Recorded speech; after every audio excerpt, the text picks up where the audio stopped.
my heart in a hotel room. But when I try to explain, I got no excuse. I would've changed my ways if back then I knew that I'd be lying all alone, 'cause I was lying to you. You put on quite a show, let everybody know that you're here alone tonight.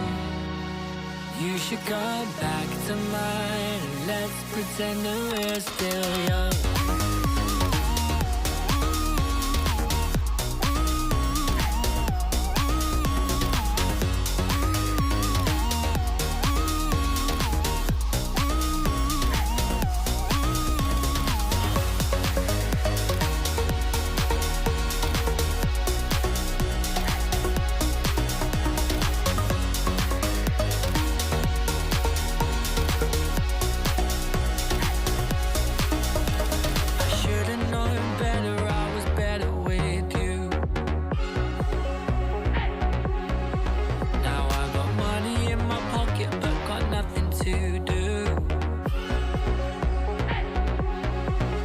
Should've spent more time on you, instead of messing around up in my hotel room. But now I'm lying all alone, 'cause I was lying to you.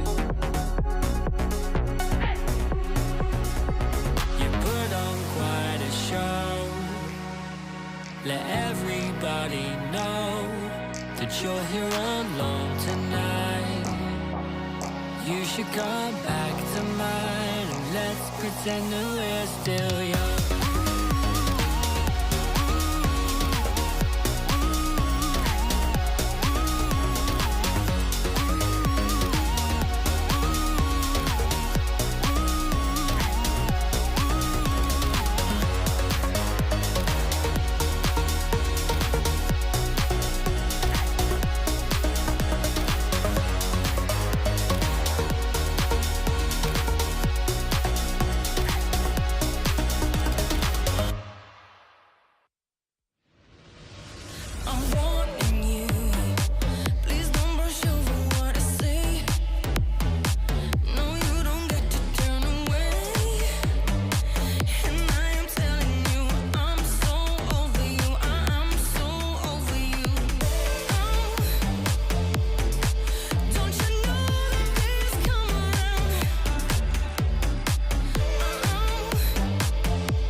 Generation Y, let's stick together, make a change, we can take back the sky.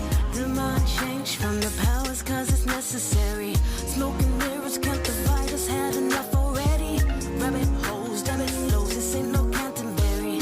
Tales of the youth and how we won't let them just take us down. Nothing can hold us, nothing can stop us, nothing can stop us. Rise up, rise up, rise up, rise up. Nothing can hold us down.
to navigate my mind. I make noises, I don't ask yet, I make announcements. When I talk, people listen, but I'm grounded. They got their way, I got my way. Not like them, don't speed on the highway. I go slow, yeah, talk to toe breath. And if you didn't know, then now you know, yeah.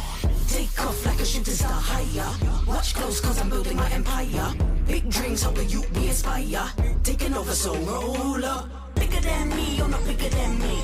Big up on the streets, but I'm bigger on the scene. Yeah, bigger than me, you're not bigger than me. Big up on the streets, but I'm bigger on the scene. Yeah, bigger than me, you're not bigger than me. Big up on the streets, but I'm bigger on the scene. Yeah, bigger than me, you're not bigger than me. Big up on the streets, but I'm bigger on the scene. Yeah, small change, I got real money, but don't talk money, talk is a scam, buddy. We on set, boy, we in charge here. Big things rock like a chandelier. Yeah, top girls, yeah, we do the money dance, but not for you, not the boys, not a chance. Top girls rise up, get to stance. Ding ding, yeah, we're bringing the alarm. Take off like a shooting star higher. Watch close cause I'm building my empire. Big dreams help the youth we inspire. Taking over, so roll up. Take off like a shooting star higher. Watch close cause I'm building my empire. Big dreams help the youth we inspire. Taking over, so roll up. Bigger than me, you're not bigger than me. Big up on the streets, but I'm bigger on the scene. Yeah, bigger than me, you're not bigger than me. Big up on the streets, but I'm bigger on the scene. Bigger than me, you're not bigger than me. Big up on the streets, but I'm bigger on the scene. Yeah, bigger than me, you're not bigger than me. Big up on the streets, but I'm bigger on the scene. Yeah.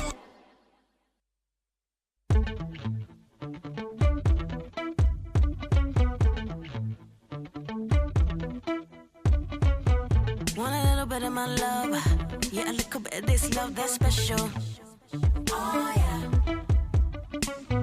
Want a little bit of my heart, boy, then you better know I'm special.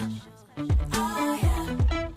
What's all this talking, chit chat, your boy, you just talk, yeah, you my warning, tick tock, your boy is a warning. Cause you know I'm special, so don't waste my time. Told you, boy, I'm special.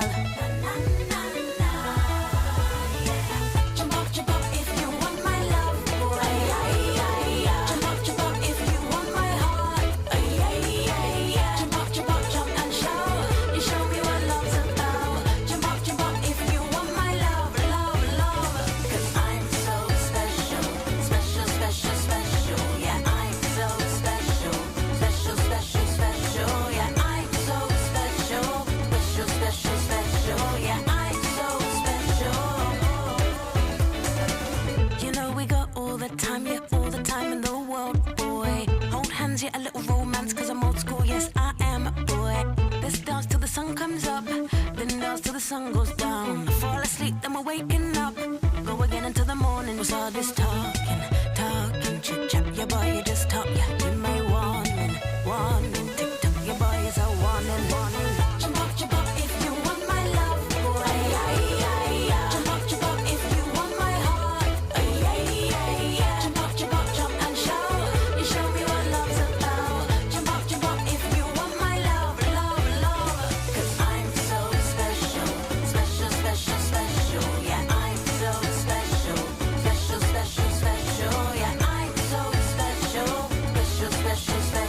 yeah, I'm so special, yeah. La la la yeah. So you want all of my love, yeah, you want all of my love. So you want all of my love, yeah, you want all of my love. So you want all of my love, yeah, you want all of my love. So you want all of my love, yeah, you want all of my love, my love, my love, my love, my love, my love, my love, my love, my love. Jump up if you want my love, boy. Jump up if you want my heart. Jump up, jump and show. You show me what love's about. Jump up if you want my love. Cause I'm so special, yeah, I'm so special, yeah, I'm so special, yeah, I'm so special.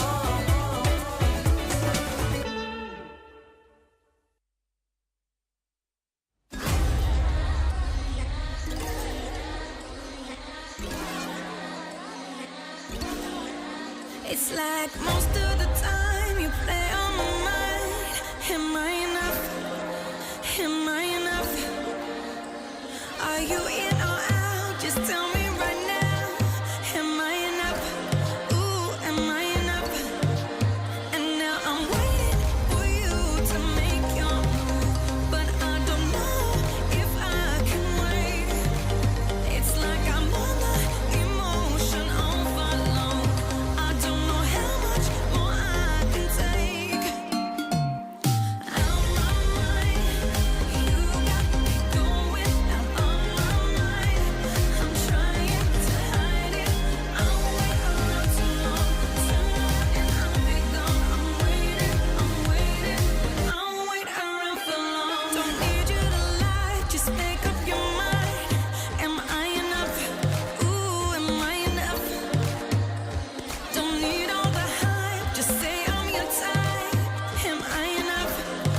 From we enter inside, I come through and lift up the vibe. That's just what we bring, we get like. Gonna get this party started alright all night. Got the rhythm on deck, I don't need to tell you what's next. Just jump to the rhythm and show me two-step. Jump to the rhythm and show me two-step.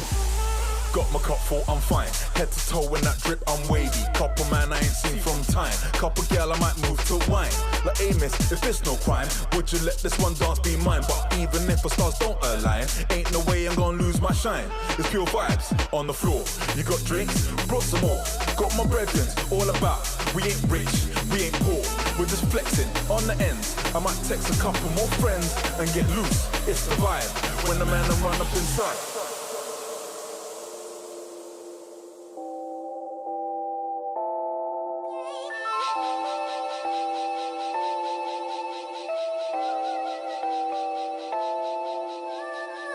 From we enter inside, I come through and lift up the vibe. That's just what we bring, we get like. Gonna get this party started alright all night. Got the rhythm on deck, I don't need to tell you what's next. Just jump to the rhythm and show me two-step. Jump to the rhythm and show me two-step.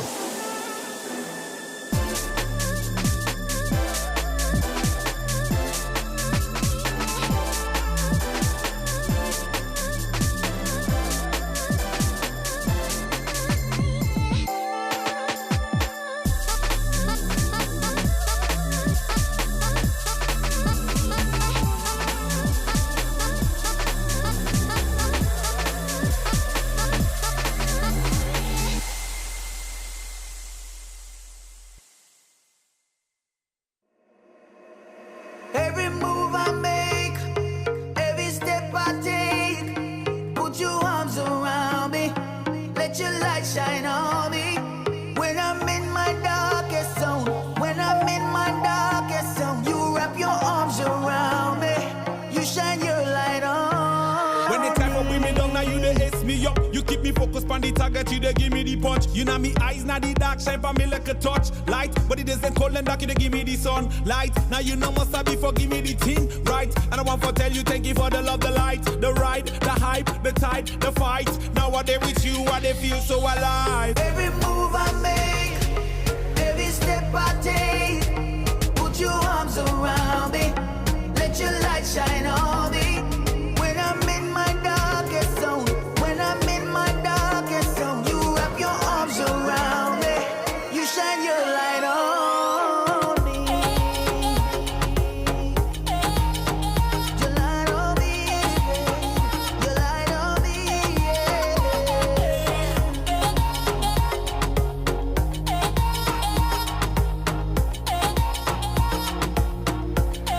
Sit.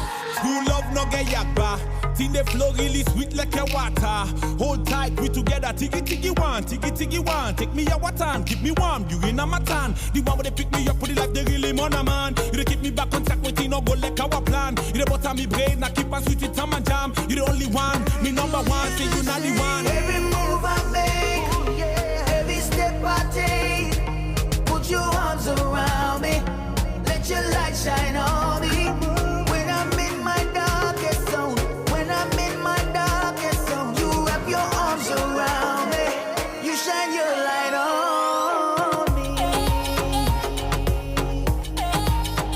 Your light on me, your light on me,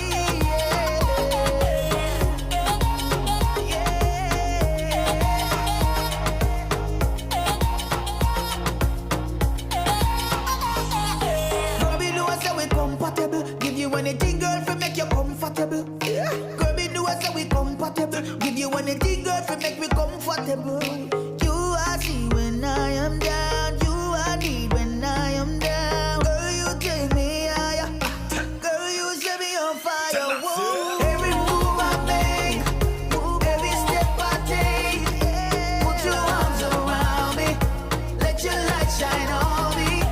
When I'm in my darkest zone, when I'm in my darkest zone, you wrap your arms around me, you shine your light on me, you shine your light, baby, you simplify, baby, you're the reason, every move and every step I take.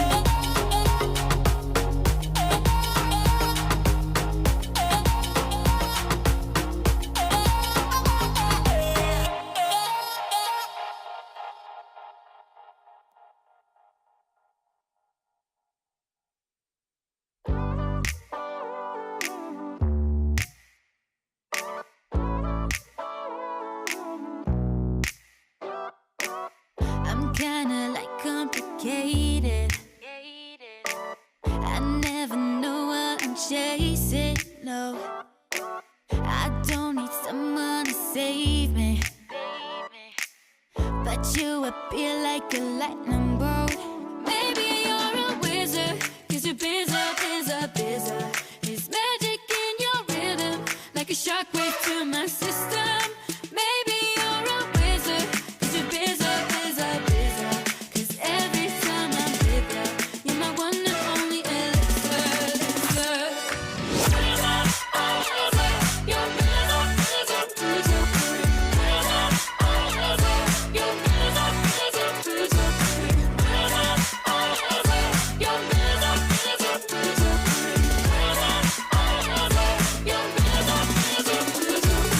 You're like a magnetic attraction, a supernatural vertigo. It's a chemical reaction, something I never imagined. No, maybe you're a wizard, 'cause you're busy, busy, busy. There's magic in your rhythm, like a shockwave to my system. Maybe you're a wizard, 'cause you're busy, busy, busy. 'Cause every time I'm with you, you're my one and only elixir, elixir.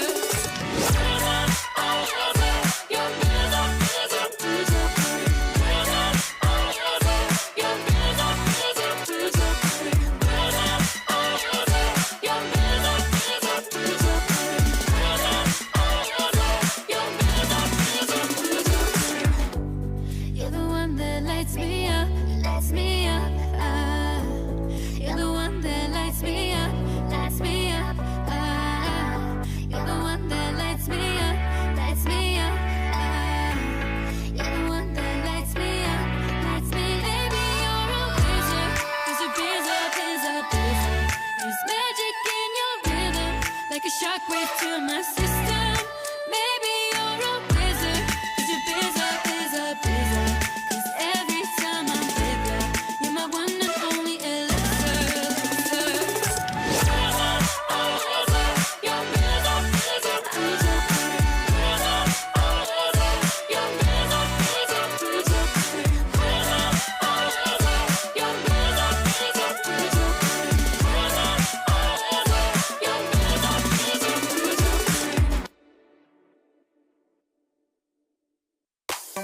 sin, I'm so sin, I'm so sin.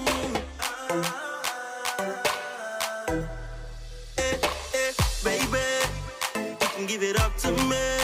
The plane, baby, stop teasing. Cause your body's so tempting. You don't know you're a blessing. I'm the guy up to sauce. Baby, come give it to me. Cause the sauce be drippy, drippy. Too drippy, drippy. I'm saucing, I'm saucing, I'm saucing on you. We too litty, litty. Too litty, litty. I'm saucing, I'm saucing, I'm saucing on you.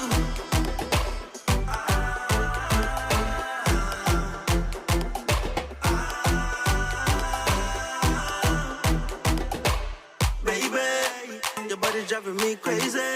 Be mine, come be my lady. Be mine, come be my lady. I'm way too saucy that damn man. Let me put a sauce on you. Show you what a man can do. Baby, you know what to do. Cause the sauce be drippy, drippy. Too drippy, drippy. I'm saucing, I'm saucing, I'm saucing on you. We too litty, litty. Too litty, litty. I'm saucing, I'm saucing, I'm saucing on you. Cause the sauce be drippity, drip, drip. Drippity, drip, drippity, drip, drip. Drippity, drip, drippity, drip, drip. Drippity, drip, drip, drip. Drippity, drip, drip. Drippity, drip, drip. Drippity, drip, drip. Drippity, drip, drip. Drippity, drip. Cause the sauce be drippy, drippy. Too drippy, drippy. I'm saucing, I'm saucing, I'm saucing on you. We too litty, litty. Too litty, litty. I'm saucing, I'm saucing, I'm saucing on you.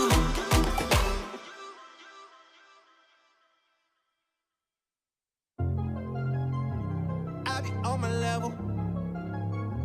I be on my level. I be on my level. Okay, look, I've been on a mission to the top, and when I get there, it's gonna go down. Lapping the competition while they telling us to slow down. Come for it all, no, that ain't enough just to go round. Waking up the sleepers, if you ain't know, ha, well, man, you know now, yeah. I'm not your average guy, we set that bar too high. There's more than monetary differences between you and I. Hey, this the squad that you don't wanna meddle with. You know we take it higher, we ain't never settling. Come on, hold up, cause I'm going in.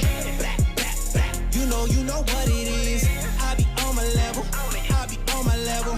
Can't touch me now, I be on my level. Pull up, all I do is win. You know what it is. I be on my level, I be on my level. Can't touch me now, I be on my level. Hey, we be about to go off. These boys ain't got no sauce. On the winning streak, I promise we ain't taking no loss. We ain't got nothing incoming, you and I. Money keep falling like stars out the sky. Take it easy, hey, they don't believe me. We on another wave, like we ain't hearing what he say. Yeah, they talking trash, you can put it in the garbage. When they know you rap the hardest, you gon' always be a target. Yeah, I put that on my mama. We ain't down for the drama. Keep on adding the commas, the numbers is getting longer. Yeah, I told you, homie, we ain't nothing to meddle with. We just broke the knob, going to another level, yeah. Okay, hold up, cause I'm going in. You know what it is. I be on my level, I be on my level. Can't touch me now, I be on my level. Pull up, all I do is win. You know what it is. I be on my level, I be on my level. Can't touch me now, I be on my level. I be on my level. I be on my level. I be on my level. I be on my level. I be on my level. I be on my level. I be on my level. Hold up, cause I'm going in. You know what it is. I be on my level. I be on my level. Can't touch me now, I be on my level. Pull up, all I do is win. You know what it is. I be on my level, I be on my level. Can't touch me now, I be on my level.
Stomp them out. They keep talking, gonna shut them down. We don't really care what they talking about. They keep running their mouth. Stomp them out. They keep talking, gonna shut them down. We don't really care what they talking about. They keep running their mouth. Yo, keep talking all the chitter chatter, all the chitter chatter, all the chitter chatter. It don't matter, na na na na na. Keep talking all the chitter chatter, all the chitter chatter, all the chitter chatter. It don't matter, na na na na na. Keep talking all the chitter chatter, all the chitter chatter, all the chitter chatter. It don't matter, na na na na na. Keep talking all the chitter chatter, all the chitter chatter, all the chitter chatter. It don't matter, na na na na na. Blah, blah, blah. Break. Dance.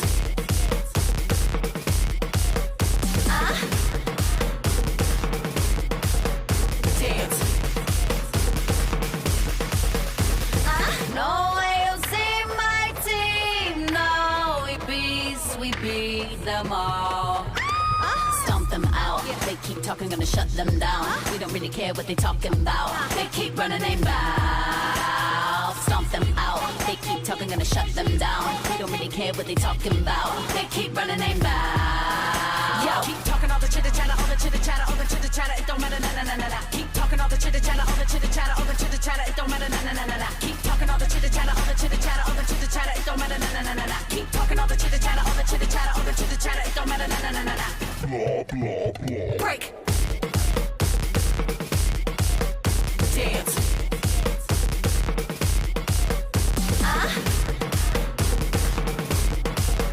Dance. No way you see my team. No, we beat them all.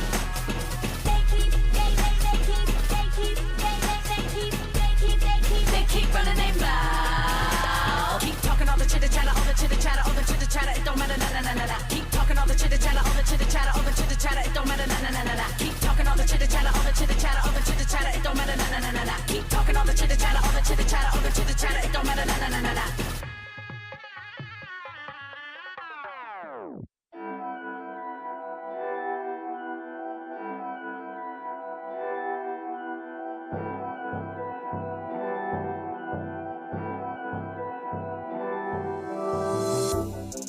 Kamikaze flying off the top. I done posted, I just live a lot. Yeah. Look at my watch in the rotation. Pass the smoke in the rotation. Ooh, yeah, that's so awesome. Get up above me if you're not bossy. Ooh, yeah, not too frosty. It's appalling the way you're bossy. Yeah. Watch me do this without no hands. I'ma do this without no hands. Flexing on them, do my money dance. Watch me do this without no hands. Yeah, no hands. Yeah, no hands. Flexing on them, do my money dance. Watch me do this without no hands. Better look easy, ooh. Got a new freeze on my wrist, ooh. Rella, you know I won't stop for you. I don't need permission to do what I do. Ooh, yeah, that's so awesome. Get up above me if you're not bossy. Ooh, yeah, not too frosty. It's appalling the way you're bossy. Yeah. Watch me do this without no hands. I'ma do this without no hands. Flexing on them, do my money dance. Watch me do this without no hands. Yeah, no hands. Yeah,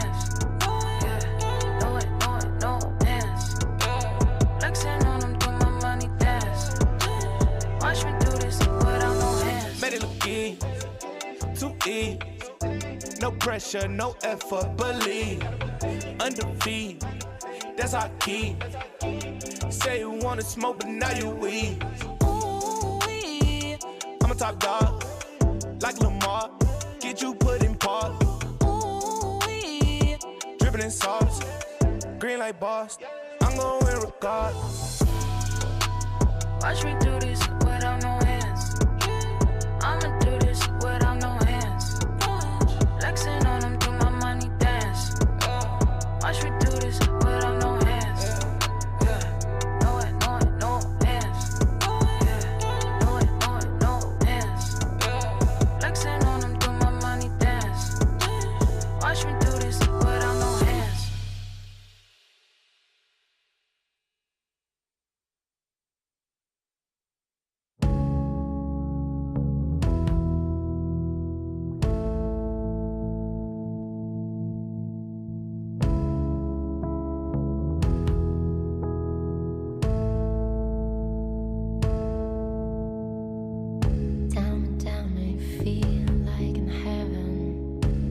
wanna stay with you. Watch your pleasure on the foamy ground. Show you, baby, baby, wet time. I'm fending in the platch on the floor.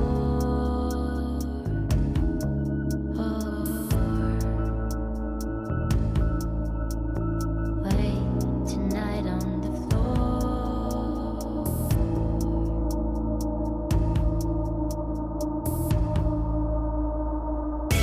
I feel my call through your baby eye when you lick my brain, chasing all this fight.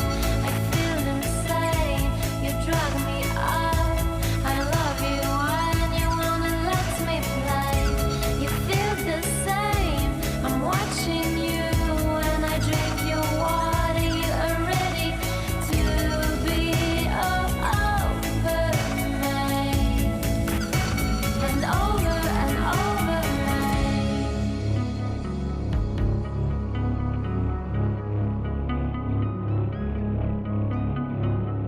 Inside, fingers under. Maybe I won't eat, maybe I won't go. Face of grace, it makes or breaks. Then my feet over my chest. The end, well, the end. I break down my knees, go before the rest. I feel my call through your baby eye when you lick my brain, chasing all this fight. I feel insane, you drag me up. I love you when you wanna let me play. You feel the same, I'm watching you when I drink your water. You are ready to be all over me and over me inside.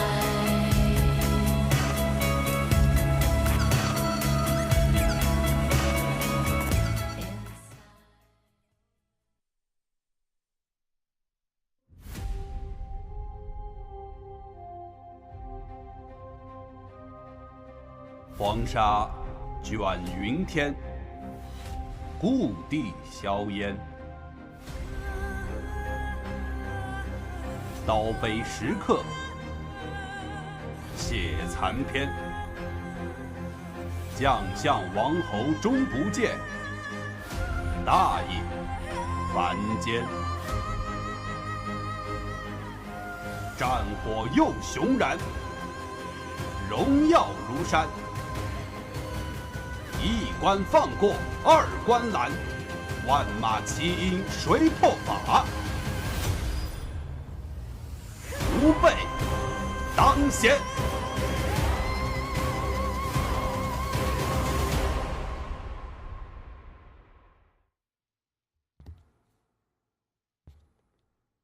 Hello, everybody, and welcome to the LPL. My name is Mudgeballs. I'm joined by Clement Chu here as we head into our second day of playoffs. Still our first round, though, as we had an absolute banger series yesterday, and I'm hoping we have another banger series today. How are you doing, Clement? Welcome to your, I think, 19th LPL playoffs at this point, is it? It hasn't been that long. I'm not even sure the LPL has been around for that amount of time, but I'm doing fine. I'm super happy to be casting this one, but I do have a little bit of bad news. I think Sooning LNG is going to be a lot slower of a series compared to the sort of fiesta and fun carnival that we had yesterday.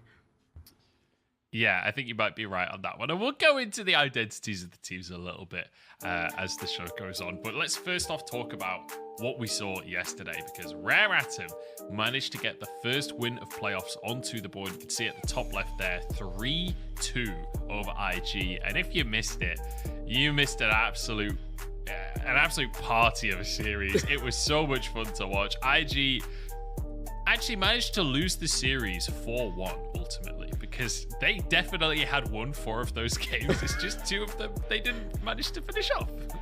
It's the old Invictus story once more. You win some laning phases, and then you take it to the Baron Pit and lose it all. It's a story as old as time. We've seen it so many times before, but I want to give a special shout out to Cube. He really was the standout player for Rare Adam, doing it in the team fights, taking solo kills against the Shy in lane, and proving that weak side top laners have something to say against the predators of the top lane.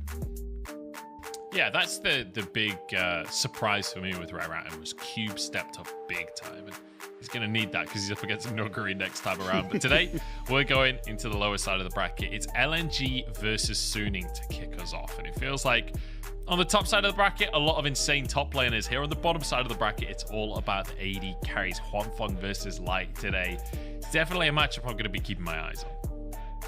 Yeah, me too. Those two guys are your sort of premier hyper carries coming into the league. However, looking at this holistically, we can cap this series off in sort of like one sentence. It's basically the 1-3-1 team versus the Siege and Push team. The 1-3-1 team is going to be Suning, while the Siege team is going to be LNG. Neither of these teams play particularly fast, and they're really bloodless teams at the same time. So expect a completely different landscape.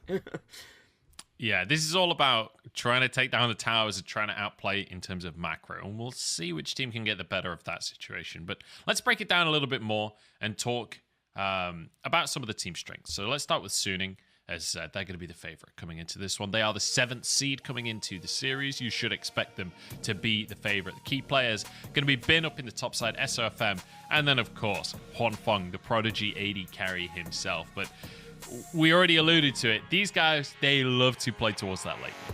Yeah, they don't mind drafting themselves triple losing lanes early to get a better payoff in the later game. They are a team that plays around Elder Dragon quite a bit. They have a 100% control rate in those wins, and if you look at their main champions they've drafted recently, it's 39 KDA on the Jinx. It's most played for Angel on the Azir, and he's completely deathless on the Kassadin over 3 games. And then you have the split pushing Camille from Bin that so far is the most banned champion against Suning. So these guys love to drive hyper carries, and they love to take you to level 16 where they just stomp you with raw stats.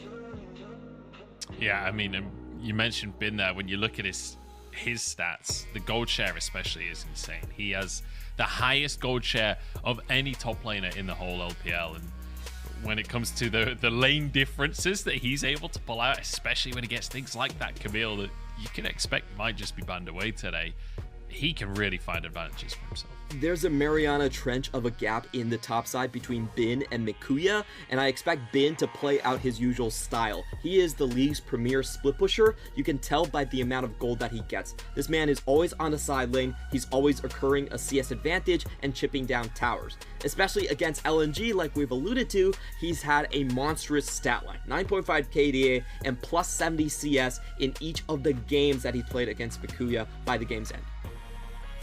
And then finally, the big point we've got to bring up with Suning is that these guys are pickpockets. They steal a lot of their moments. When you look through Suning VODs at their wins, there are so many moments where they find an opportunity that realistically shouldn't have been there, and so few other teams are able to find them. I just included this one because it was really fun to see the bounce house, but you can see the champion selection here and the way they like to play team fights. This isn't your standard front to back team. They love to play for flanks. They love things like the Twisted Fate and Camille to go out and just pick off single targets with their hard crowd control. And another huge champion for them in the 1-3-1 style is Kai'Sa. Kai'Sa can get to those sidelines in a heartbeat, and so far Huanfeng, out of the 14 games he's played on this champion, he's won 13 times. So he has over 90% win rate with a 14 plus KDA on the champion. If you have to ban 180 carry, it might be that Kai'Sa. Yeah, it's not a bad track record. And when you mentioned his 39 KDA on Jinx as well, it's already started to get scary, and we've only mentioned 280 carries, so Huanfeng is certainly going to be a player to watch. But let's talk about their opponents as well. LNG stepping on up, and it's a bit of a different story with LNG, where we were talking about Bin for Suning, we were talking about playing for the late game, whereas LNG on the other side feels much more about trying to get the ball rolling in the early game, and especially when it comes to getting that first tower. LNG, their bread and butter play is the preemptive swap from bot lane towards the top side to get your tower. They have a league 4th highest first tower rate, despite being around the 10th place mark in the league. So they have a very oversized influence when it comes to getting that first tower, and the best champion to do that on is the Tristana. When you have equal trades, you can push towers down a lot faster. They like to get light ahead, just strip those turret platings, and continue to play the game that way. They're much more about a mid-early game sieging team, and they have a stellar record against the bottom half of the league. A lot of the other teams don't have the coordination to dislodge them from that position. Yeah, the next topic I want to bring up, though, is the mid-jungle, because this might seem weird to people that have watched a lot of LNG. Mid-jungle has not been a massive talking point for this team this year, but we're hoping this is a prospective talking point where, with the 11.6 mid changes, maybe this could become a real strength for the team. This is really alluding to just the star quality that they have in mid-jungle. Tarzan and Icon are... when they're at their top of their game, they are some of the best players in the world, and they have explicitly stated on 11.6 they want to explore new champions, new coordinations, and new synergies, because 11.6, all of the mid laners in the LPL have been saying that you have more agency. Mid lane is more important. Defensive items in the Seeker's Arm Guard, Verdant Barrier, they have been nerfed. We have things like the Akali and LeBlanc being unchained, and it's looking to show us a meta where Azir and Orianna aren't always the go-to picks. That has been the case for Icon, but in 11.6, we hope that he can go back to his prime, go back to his glorious past, and bring us some assassins. Yeah, I would love to see that, especially the Echo. I'd love to see Icon's Echo in this series, but whether we get that, whether that's actually going to come true, is a different story. We'll have to wait and see once we get to the draft. But final point I want to bring up is the bot lane here. Come to the Light, because Light is an absolute monster. Light and Iwandi as a duo as well, regularly getting 2v2 kills, especially in both games of this series. Suning versus LNG during the regular split. Suning won it, but LNG got 2v2 kills in both games of the series. This is their biggest advantage so far that we've seen, that their bot lane kill rate is a lot higher than Suning. Suning don't actually play very aggressive with Guanfeng on. They're actually much more of a scaling bottom lane than they are an aggressive 2v2. And on the other hand, when LNG win, Light is their hyper carry. He's doing 29% of the team's damage in wins, and their go-to game plan is to get this man fed from start to finish. We talked about the demolitionist aspect of their team. If they can find an early tower siege, get extra gold, and get him ahead, they could potentially shutter out Guanfeng on the other side too. So that's sort of the 2-for-1 play that we have to expect from LNG. Yeah, and like ultimately, I think when you look at this team, the biggest core takeaway for LNG is get Light ahead in the early game. When Light is ahead in the early game, that feels like that's their biggest strength and their biggest way to find a victory. We've seen Tristana is banned pretty much permanently against this team ever since they got it early on in the split. It was just taken off the board long before Tristana became this huge meta pick. But one of the ways that LNG can get this bot laner ahead is Tarzan. The problem is he's going up against SOFM, another jungler with huge presence. And there's an important stat that I want to bring up on this graphic here when we're talking about these two junglers going head to head. That's the vision score, or the vision score difference per game there. SOFM is the second highest in the league, only behind Wei from RNG. And that's because so much of his game plan seems to be around controlling the map as opposed to getting in the action. So it might be hard for Tarzan to have that influence. This is really fun to see the contrast between these two junglers. SOFM, like you alluded to, he's kind of the anti-burglary system. He's going to notify you when there's a break-in that's happening. He has 3 lanes that like to hyperscale into the late game, and his job is actually to not show on the map whatsoever, buy a ton of pink wards, and just make sure that his lanes don't get ganked. That's his sole purpose job. On the other hand, Tarzan actually has to step up for a lot of the late games. They don't really have that much damage coming out of their top side in Mikuya, and Icon has been having a rather quiet series. So the biggest difference is when these teams win, Tarzan is doing 20% of his team's damage, really stepping up to be that secondary carry, while SOFM is dealing less than 15%. So they have completely different jobs, and it's really fun to see when players have to succeed at different aspects of the game against each other. Yeah, that's the most interesting thing about this head-to-head is that it's not the classic head-to-head in that I don't expect these guys to be like duking it out 1v1 and trying to find advantages over each other that way. It's much more about trying to read each other and trying to outplay on the map. So The one big caveat to that matchup, though, is I think SOFM has a little bit more to work with on the top side of the map, whereas Tarzan has a bit more to work with on the bottom side of the map. So it's kind of a very interesting way in the way that these two junglers, or I guess the different resources that these two junglers have to use in the early games. Yeah, it definitely is. And I would say that so far, Tarzan, I think he's been caught between two trends. One trend is trying to set up the team siegings for the first tower, and the second half is trying to get himself as a main carry into the later phase of the game. I really enjoyed his Graves and Lilia so far, but whether he can go in that direction or not is something we'll find out in the draft. All right, well, we're getting close to the draft, so let's quickly talk predictions before we kick this series off, because, I mean, I think everyone will have known where I was long before we bring up a graphic, but I'm obviously going to be backing Suning. That's not just because I'm biased, though. I think Suning are a heavy favorite coming into this one.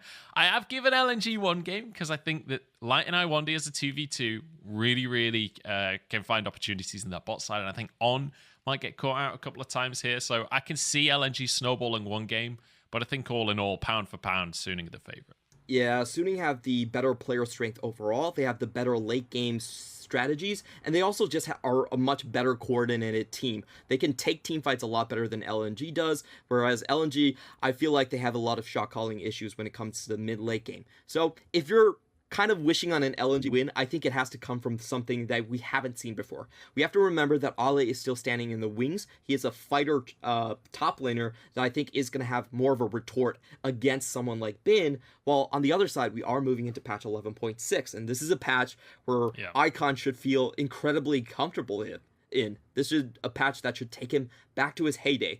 So if you're an LNG fan, those are the two factors, the X factors that you're banking on.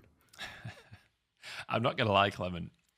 That doesn't fill me with confidence for LNG. The X factor for them is the solo lanes, which has been a huge weak point for them all year long. But we're into the arena anyway. We're getting this series underway. Let's talk about Suning because they're stepping up first. You can see Bin there. Bin is massive, by the way. He is like a head taller than anyone else on Suning's lineup as he steps onto the stage. But I'm excited to see what Suning can do because this will be the first best of 5 as well that they're stepping into without Sword Art. So I feel like this is a real moment for Suning to prove themselves that they've grown beyond Sword Art now and that they have used this split to develop. It's going to be a tall task for them. I would say that On has done a reasonable job filling in as a rookie, but they still lack that sort of early game pick potential and aggression that sort of provided for them. On the other hand, LNG, this is time to see if their off-season moves actually made sense. Last split around, they still had Maple, they had SOFM.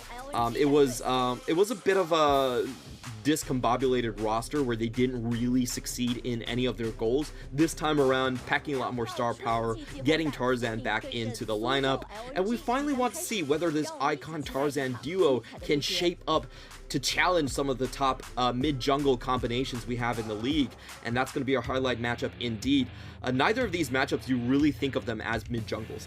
This is kind of interesting, but these junglers don't really go anywhere with their mid laners. This is both of the mid laners for this split have been mainly playing Azir, Orianna, and Victor, so there's not a lot to do with the junglers at all. You don't really consider them 2v2s, but on 11.6, you know, Angel has that Akali back, and Icon has his LeBlanc, so maybe some sparks will start flying. We might see a change of chemistry here.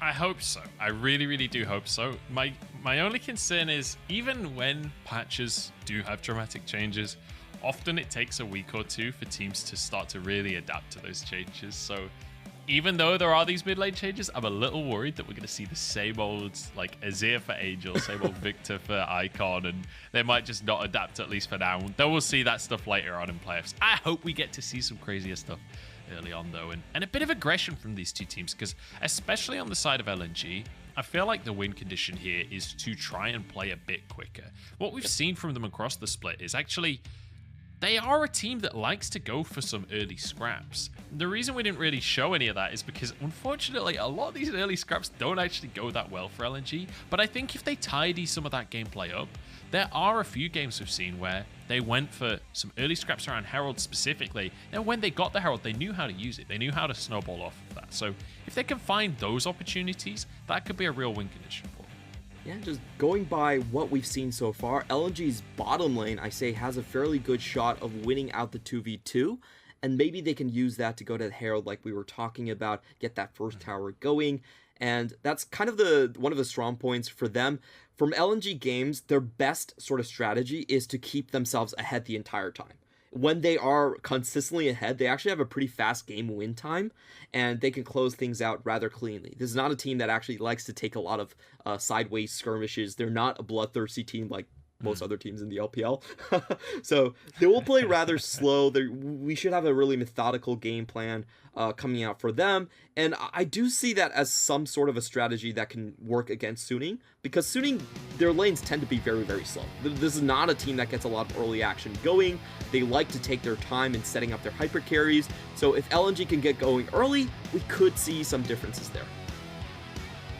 Yeah, and you can see some comfort being taken away from both sides of the board. Tarzan nearly losing his Lilia, two of the picks you were talking about being his bread and butter earlier on. But also, that Twisted Fate has been a key pick for Angel all through the split to try and set the bot lane up. Yeah, everyone has been banning Twisted Fate from Suning. That is their go-to early game champion. Angel just historically has not been much of a Zoe player, so if you take out the Twisted Fate, you really limit the early aggression and the pick potential that Suning can throw out. Now, the Thresh pick here is something that we've seen a lot from the LEC. It's a champion that goes really well with the hyper carries. We talked about Jinx having a massive KDA for Wan Fong. That's something that they can definitely take away. And interesting enough, this is kind of the 80s sort of breakdown that we saw, that we sort of expected Quan Fong going for Jinx and Light going for Tristana, but this time away, LNG are taking away a page from the opponent's book. Yeah, so Light going with that hyper carry. Nocturne locked in super early in the draft as well. I would assume that this is going towards Angel, but honestly, it's kind of a flex right now that we've seen Nocturne across the Rift. In the meantime, you could just lock in a hyper carry for Huan Feng as well. The Jinx was taken away because of the Thresh, but Aphelios is available, and it certainly fits the playstyle. I will mention that Nocturne has been a counterpick against Gnar, and that has been Mikuya's best champion. So we've seen Zune play this matchup. You can constantly shut the lane. You can use a paranoia to deny the teleport from Gnar, and there's very little that Gnar can actually do in that matchup. Yes, he's a better frontline, but he's never joining the team fights anyway. So I like this move from Suning. It's a flex pick that we haven't seen before really from them, but it can go into multiple lanes, and it's a great preemptive counter to what Mikuya likes to pick. LNG for them, it looks like they're going for a rather stock and standard sort of front-to-back team fighting style. Karma is also an interesting flex for them. Iwandi has played this in the past. Icon has already played it with the Moonstaff build. So it's looking like LNG are giving themselves some priority whatever lane they choose to employ it in. I've got a feeling that Karma's going to Icon, mate. I've got a feeling this is LNG going, look, I agree, Light is the carry. Let's just all in on that bot lane and make sure this Jinx is the hyper carry. I like the idea. I like the direction they're going with that one. LNG, though, banning away a Zillion is not a ban I was expected to see, Clement. This is really interesting. I don't want to mention this because it feels so far-flung, but casting the PCS, I've actually seen the Nocturne Zillion combo, and it's kind of funny in action. Like, you just dive bomb someone, which is, I think what LNG are doing is they're trying to prevent any threat from Light just being blown up at the start of the fight. So they don't want any of these potentially, you know, cheesy combinations coming out. We haven't seen Zillion this entire split from Angel. It's a complete surprise, honestly, but that's my read on the situation. They don't want the dive bomb combo. In the meantime, Suning just taking away safe blind pick top lane champions. Mikuya, his go-to have been the Gnar, Ornn, and Renekton, so they're just making sure that, you know, he's not going to get a lot of these different chances to get a safe blind pick. And you know, I think LNG right now, they probably are going to hold on to the support because that's a potential flex, and they're probably going to show a blind pick top right now. I don't mind the Scion, honestly. I feel like the Scion is fairly safe, but the Gnar, as we mentioned, doesn't have a good matchup into Zoe. We've seen Zoom destroy this matchup before. Yeah, the Nocturne certainly can destroy that Gnar. Scion getting banned away. Now, on the side of Bin. We'll have to see what he goes for, but you have to go for... Obviously, there's the Nocturne that could potentially be top, could potentially be mid. We have to see which other solo lane will come out, and then also that jungle pickup. SOFM's gone very, very late in the draft with his jungle lock-in, but things like the Olaf still available if he just wants to go with stock and standard, but his Kayn, we've seen a reasonable amount of his Kayn. He could have the Nocturne either. I don't know. It's all a bit up in the air for Soon. This is super interesting. The Aurelia is usually the counter to Gnar, so I assume that it just means the top lane is going to be something. The top lane is going to be Aurelia, and Nocturne is going to go somewhere else. It's Nocturne jungle. SOFM's going Nocturne jungle. Angel with the Silas coming in. This is spicy. Suiting straight out of the gate, bringing something completely off of the wall. LNG now going for their last pick support. It's the Nautilus. Who cares? I don't care about the last pick support. All I care about is this kooky comp from Soon. This is so fun for Suning. This is an old school 1-3-1 draft composition. You have two side laners in Silas and Aurelia that win out in their matchups and are unstoppable late game. And the way you can play it is, if people try to pick off your split pushers, you just turn the lights off. They can't chase the person anymore. You can throw in a Nocturne on either the person that's being hunted, or you can just use him on the other side of the map to find picks. So this is like a very old school strategy that we used to see from, I believe I first saw it in LCK, where there was like Ahri and Nocturne, and you play two lanes on the map at the same time. But we're going back to Bedlam. This is super fun. Honestly, it's just a composition that, as we talked about, really highlights Suning's strength, but is something that is also super orthodox. On the other hand, for LNG, I think we got half of what we expected. Mikuya on the Gnar, Icon on a control mage, a supportive control mage. This is much more of their style, this split. Not exactly what we'd hope for, but really strong in the meta, and on the other hand, light on a hyper carry. So I think LNG has come out with standard fare, exactly what we expected, while Suning has decided to go on the spicy route to accentuate their advantages. This is going to be an interesting one. Very much a clash of styles here. I do like what LNG have gone for. I like that they're putting all of the eggs in the light basket. I think that is the correct way to go. My only concern is I'm not sure how easy it's going to be to find lane advantages with that Jinx and Nautilus. Maybe if Hongfong step out of position, there could be an opportunity, but ultimately it could be down to the later stages of the game. We'll have to see. We're going into game number 1 of Suning and LNG.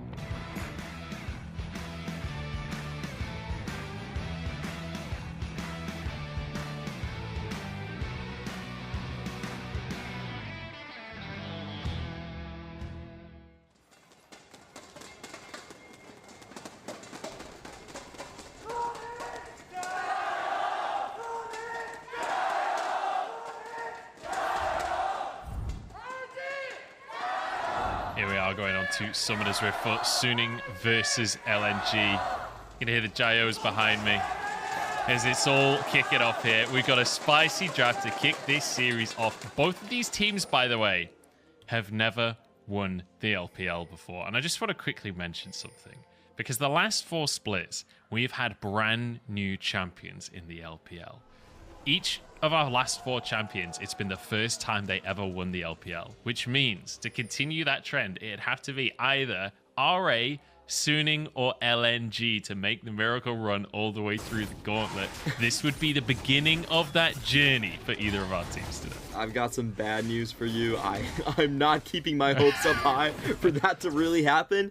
We're going to take a look at the runes and the start so far. Pretty interesting for SOFM. He's actually going for the lethal tempo.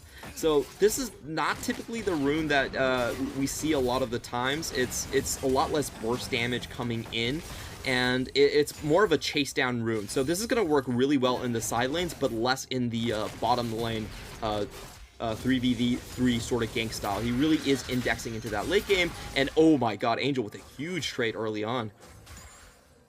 Yeah, that's rough for Icon, blowing some of those corrupting pot stacks already. And the Karma, one thing that we have to mention as well is we talked about the mid-jungle 2v2 for Tarzan and Icon. One thing Karma adds is movement speed. Guess what Hecarim absolutely loves? This 2v2 is actually pretty potent, surprisingly so. Yeah, you do expect there to be some early priority for the Karma and for Hecarim to be able to get a good track onto Nocturne, which is really important. Usually on a blue side Nocturne, you have to keep that Krug camp warded. That's when most of these Nocturnes are going to hit level 6 and they can throw a gank into the bot side fairly easily. You have to prepare for that one. So we'll see if Tarzan can track SOFM. In the meantime, looking at the solo lanes, we do expect there to be a bit more of an advantage for Bin early on, as bot lane trading is not going particularly well for Suning down here. Very close to losing a summoner here, as we did see the Ignite go down from Iwandi. And Tarzan wants to increase that advantage as he moves towards the bottom side. This could be a dive as the TP's being channeled on both sides already. On gets a hook in though. That's a pick onto Iwandi. Flashes out to safety and will survive. Great play though from Suning to deny the dive, but LNG not back it off just yet. Still toying with the idea, but they're out of minions and they're out of chances. Yeah, they're still trying to push this one in. They do have a bit of a level lead, I think, on... actually, no. They're just going for the pure 4v3, knowing that Nocturne isn't here. Surely not. Here we go. Hook comes in. On is the target. Flashes behind the tower. Survives for a second. Eventually goes down as Angel still going strong. Huanfeng is here, though. He's on Aphelios. Can he turn this one around? This would be huge for Suning. The early kills onto Aphelios. Icons under the tower. And Suning win out the fight. SOFM, he's stuck down from the jungle. Flashes in for light, and Suning get everything to kick us off. No, they don't! Light turns it around! That was such a good juke from Light. Actually flashes backward instead of forward, but Bin still has more to say on the action. When the dust settles, it's a 3 for 3, but look at that kill distribution coming out from both sides. All of the takedowns, all of the heads going over towards Light for LNG, and Aphelios getting a good part of the cash as well. So we're going to go over this one. It's a 4v3. They see Nocturne on the map. They go right in, but the target selection here actually isn't that good. They tack up the support first, so that means they lose a lot of their cooldowns just based onto the utility members from Suning. And everything is really good here, but this is a great counterplay from Light. He basically walks forward, goes SOFM into the tower, and then when he tags the zap and the slow, he then flashes outside of his own tower to secure the kill. In the meantime, Mikuya gets the kill onto top lane. Yeah, I'm not sure what happened up at the top side. Mikuya gets himself a kill there on towards Bin, which is not the way that matchup should really be going. We missed a little bit there. One thing I want to point out, Light was 2 levels down on SOFM in that play, by the way. That was level 5 versus level 3, and Light manages to pull it out. Both 80 carries, now monstrous, as Angel goes into the mid lane. We said this was going to be a slow game here, Clement. We were very, very wrong. LNG know their win condition. They know they have to get the early game going. When it comes to the late game, I feel like Suning have a much easier time just playing the map. You side lane split push all day. You don't even have to run into the 5v5s. So LNG are trying to accelerate this as fast as possible. And one of the ways they're doing it is with this Nocturne. This wave is pushing in, and SOFM has already ticked over to level 6 with how much farm he got from the mid lane. SOFM is hanging around the bot side here. He's in Tribrush, has the paranoia available, hasn't been spotted on a ward. On could maybe bait an all-in here from Iwandi, but Tarzan knows what's up. He's going to be on the bot side too. Both junglers, level 6, ultimates available on stepping forwards here.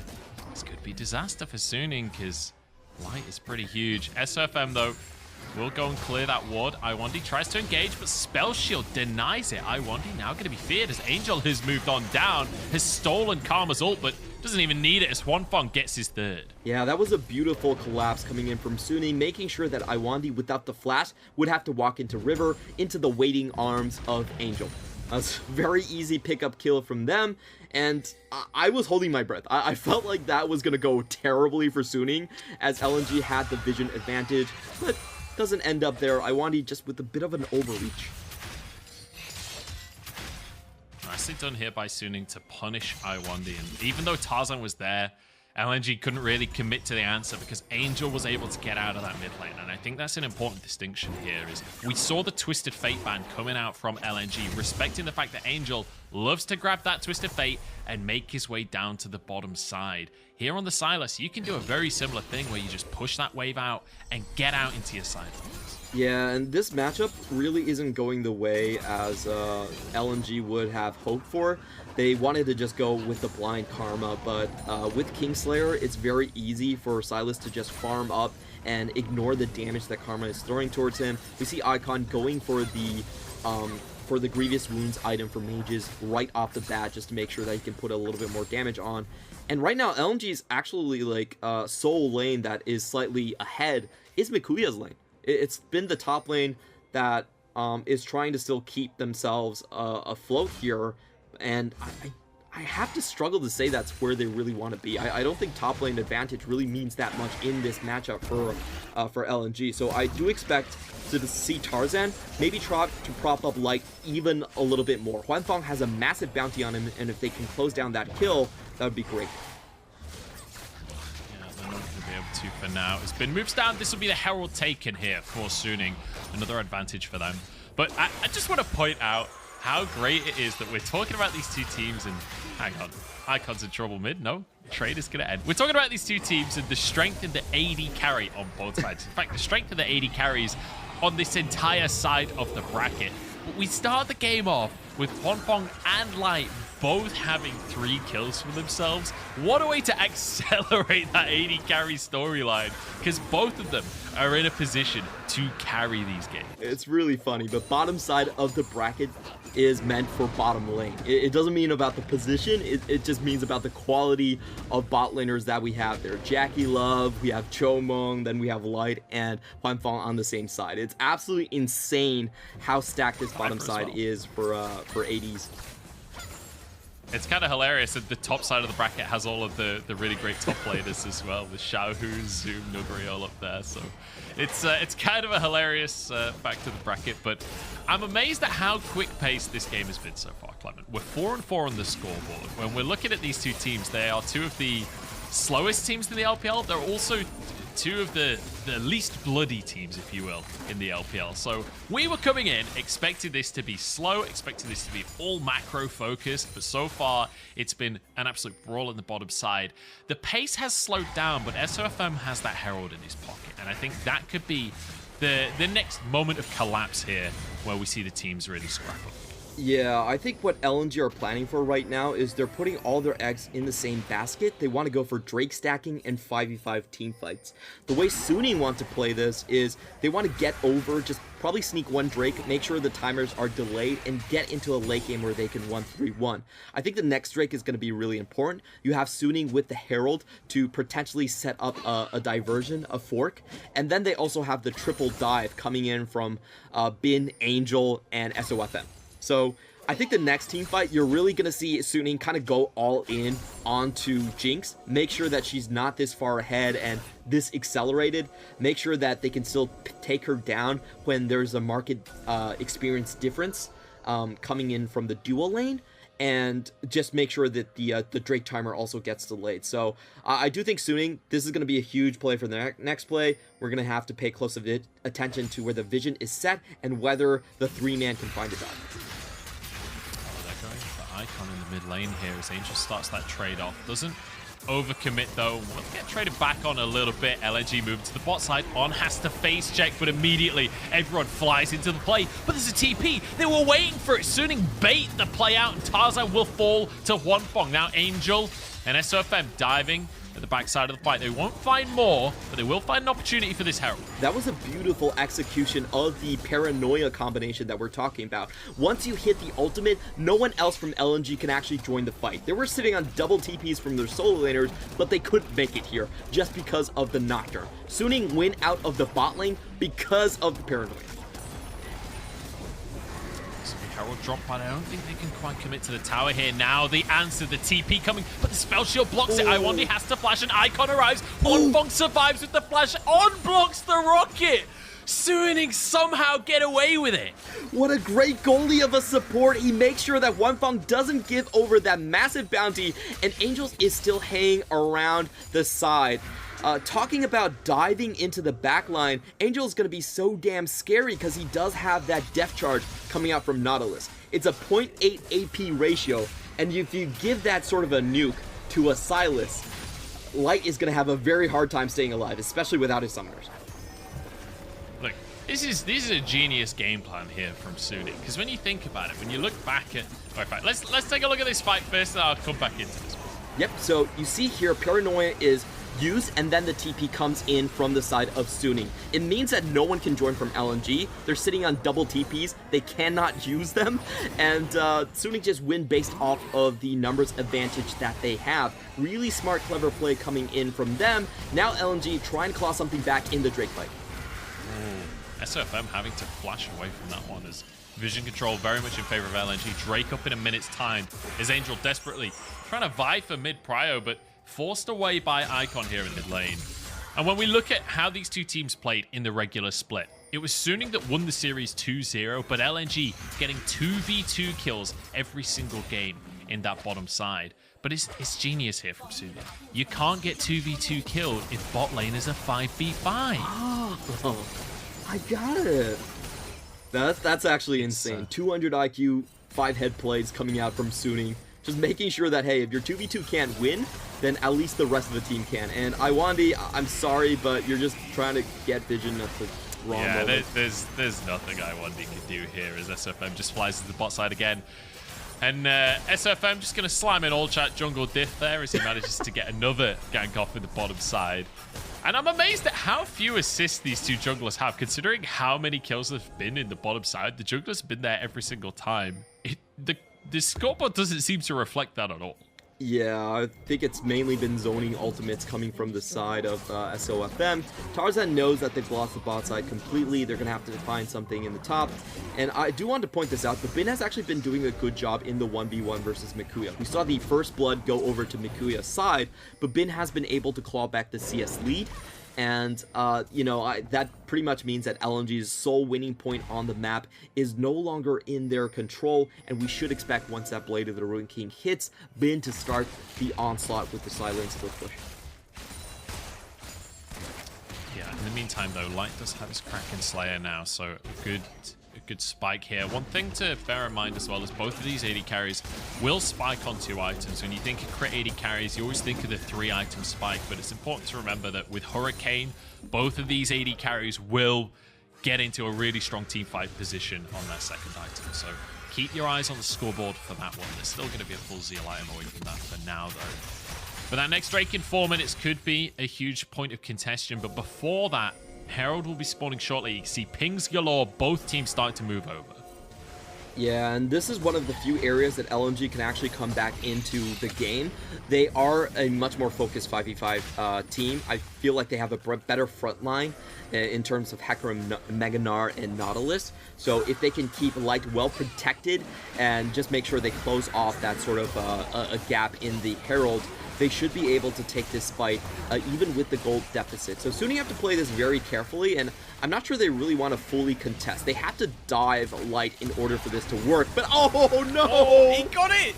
They don't need to contest. SFM just walks in and steals it away. Angel looking for a way in here. Might have overstepped though, because the whole of LNG staying grouped. And with the Vanguard's edge, Bin gets the Herald. Can Suning get away with the daylight robbery? Knock up onto Huanfeng. There's a Horsey charging him down as well. Huanfeng will fall, and Suning are falling apart in the fight. LNG manages to get on top. Mikuya about to go down though. SFM still going strong, and Angel is here on the Silas. He's got the sustain, and Suning are turning it back on his head. Iwandi will fall as Tarzan and Icon get another kill on the top side of the fight. 3 for 3 on this one. As Bin and SOFM, they don't want to let Tarzan get away with this one. They can see his health bar, but Icon is going to chase onto the Nocturne here. I think SOFM will be fine. That was pure chaos, but Suning just about get themselves the Rift Herald. Yeah, that's heartbreak for LNG. They don't actually put their front line in front of the Nocturne, and SOFM just walks in to steal it away. There was no crowd control on him. Look how close he actually gets to this Herald. That's illegal. I definitely felt like LNG should have kept a couple more eyes on the right side of the team fight. But as you can see, in the front-to-back team fight, LNG are very, very powerful. We don't get to see that play develop as already Icon solo killed by Bin. Yeah, Bin it wasn't even just a solo kill. That was a 2v1. Bin found an opportunity there to go onto Icon and just take him down. I'm not entirely sure how that one started out, but I mean, Bin, after getting killed in his lane to start this one off with a lane counter, he's apparently angry about that situation. Yeah, I felt like that was a play where Icon probably overstayed into the top lane, and Bin was able to just walk back and punish him. So once again, we're heading onto the map where LNG are losing out on potential points in the game where they can force Suning to teamfight. At this rate, they're not going to get that Dragon Soul until 30 minutes into the game. That's so much time for Suning to farm up in the side waves, and I don't think you're going to be in a position to actually force anything at that point. So I think the next big play for LNG has to come from when Suning drop the Herald. If Suning group up and drop the Herald, that is LNG's opportunity. They have to put all the chips on the table and just make sure they win. It's not going to get easier later on. I just love how aggressive this game has been, considering what we saw from these two teams in the regular split. We came in saying this was going to be two of our slowest teams in the LPL going head-to-head, playing a slow macro-focus game. We've got almost a kill a minute. That's the most LPL thing that we could have possibly had, is our two slowest teams go a kill a minute against each other. And the players that we were talking about being the carries, Huanfeng and Light, are both getting huge benefits off the back of these skirmishes. Both of them getting towards that 2-item mark that I mentioned earlier on. But Bin, he's a player that we now have to start to focus on as well. With that third kill in the bank, already has his first item. We talked about Suning having a 1-3-1 composition. I'm not sure anyone can 1-3-1 against an Aurelia right now on the side of LNG. Definitely not. That Blade of the Ruin King in, very powerful. And this is also a very interesting buy from Bin. He's not going to go for the full commit onto Triforce immediately. Actually segues into a pickaxe. I'm kind of curious why he's doing that so far, but it just looks like he wants immediate power because he knows that the Drake is coming up. That would be my guess. Angel is spotted out though. Go. Opportunity for a fight here. LNG do have the Mega Gnar, but despite the timeout for Makuya, goes in, tries to get the ult off, but now he's mini-Gnar as the fight begins. Suning dive in, but they lose one to start the fight off. SFM trying to chase out Icon, but look at that, into the meat grinder. Huanfeng just melts their health bars, and LNG, after what looked like a good fight at the start, just fall apart. They've apple crumbled before our eyes, and Light has nothing he can do about this Nocturne. Makuya still mini-Gnar as Angel chases him down, Everfrosts him, and gives the kill over to his AD carry. In fact, Angel took it at the end, but it doesn't matter. 15-8. That'll be the Drake. That'll be a tower. That's a disgusting death charge that Angel got. He actually stopped Makuya mid-jump and then hit the majority of the team with that. That's absolutely insane reactions from him. Really, really quick on the trigger. He dissolves the entire engage from LNG. I actually felt like that was a pretty good decision-making by LNG to decisively go onto one of the flanks and make sure they break apart Nocturne. But look at Angel right here. He goes in.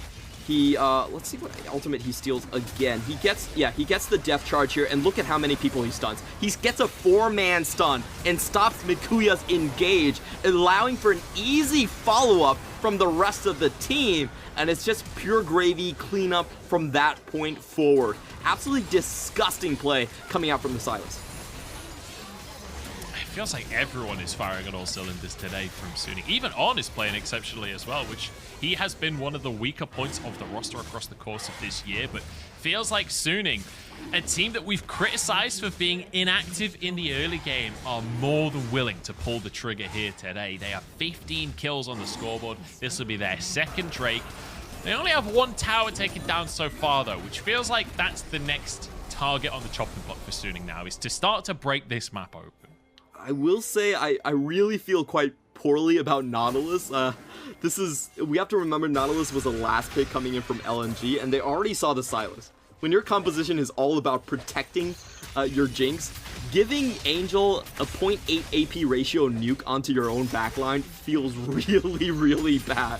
And I just want to commend Suning for having the foresight to taking away the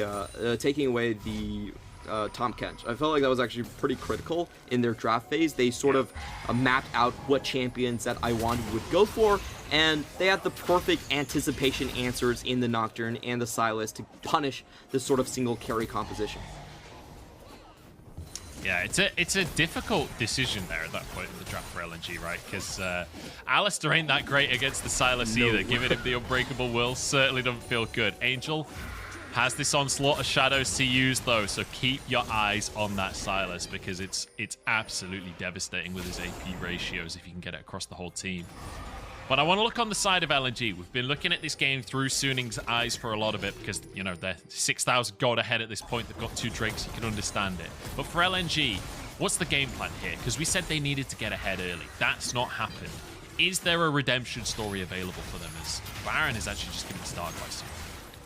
Well, Mega Gnar ult is always a redemption arc that's potentially available for any team that has Gnar, so maybe we can look for that one, but they are definitely on the back foot here. We do have Tarzan for a potential steal. They still have the Blast Cone plus the Onslaught of Shadows, so this is a bit of a 50-50 coming in from Suning. Here we go, Paranoia in. Tarzan goes in, it was 3 HP! No! Hwanfeng gets it with an auto. Both of the junglers fumble the smite, and now Makuya caught. Angel goes golden to keep himself alive. Moonlight Vigil on the whole team! Just burns through everybody. The whole team's on fire, and now goes the fight. Great Gnar ulti, but there's no follow-up here. SOFM survives on the back of the fight. Makuya getting chased down. Bin is on the flank, stuns them all and cuts them through. It's beautiful from Bin as he recycles LNG. Perfect ace coming out from Suning. Not a single survivor from LNG. They wander a little bit too far forward with Makuya, and even though he gets a good ultimate, it's not enough to stop the onslaught there. Honestly, I don't think that was a great Baron play from Suning. It was ultra risky without, it was kind of a 50-50 given that Jinx had super mega death rocket and you have Tarzan that's unstoppable across the wall. But for somehow, even though SOFM doesn't even land the smite, they still stack the Baron and then they win the team fight in the end. So good job by Suning. It was, I'm not sure it was a necessary risk, but they get away with it. Yeah, look, they're playing for style points at this point. The rocket just goes wide. 3 HP as both junglers smite the Baron. That was insanely close to them. Suning were able to follow up and just engage. I feel like LNG could have just backed away here. They could. I feel like they didn't have to go for this. They 100% could have just walked away here, but look at Hwanfeng, how committed he was to that play. He flashes over the wall and they're going for more. Oh no. Oh no, Tarzan's been caught. The whole team's been caught. LNG, what are you doing? This isn't your jungle. This isn't your map. They're forced out of the play. They're taken down one by one. SOFM will chase down Makuya. And this is a sorry story as the end of our first game right now, because I'm pretty sure Suning, they'll take this opportunity to break open the base. 24-8. This game looked like it was going to start off very even-handedly from LNG, but then when we got into the team fights, when we got into the bot lane plays, Suning just out-mechanicked their way. They out-muscled themselves in the Herald play and then the Baron fight, and now they're looking at the prize. Their first Spring Split playoff win since the team's inception. Yeah, this is the first time this team has been in spring playoffs.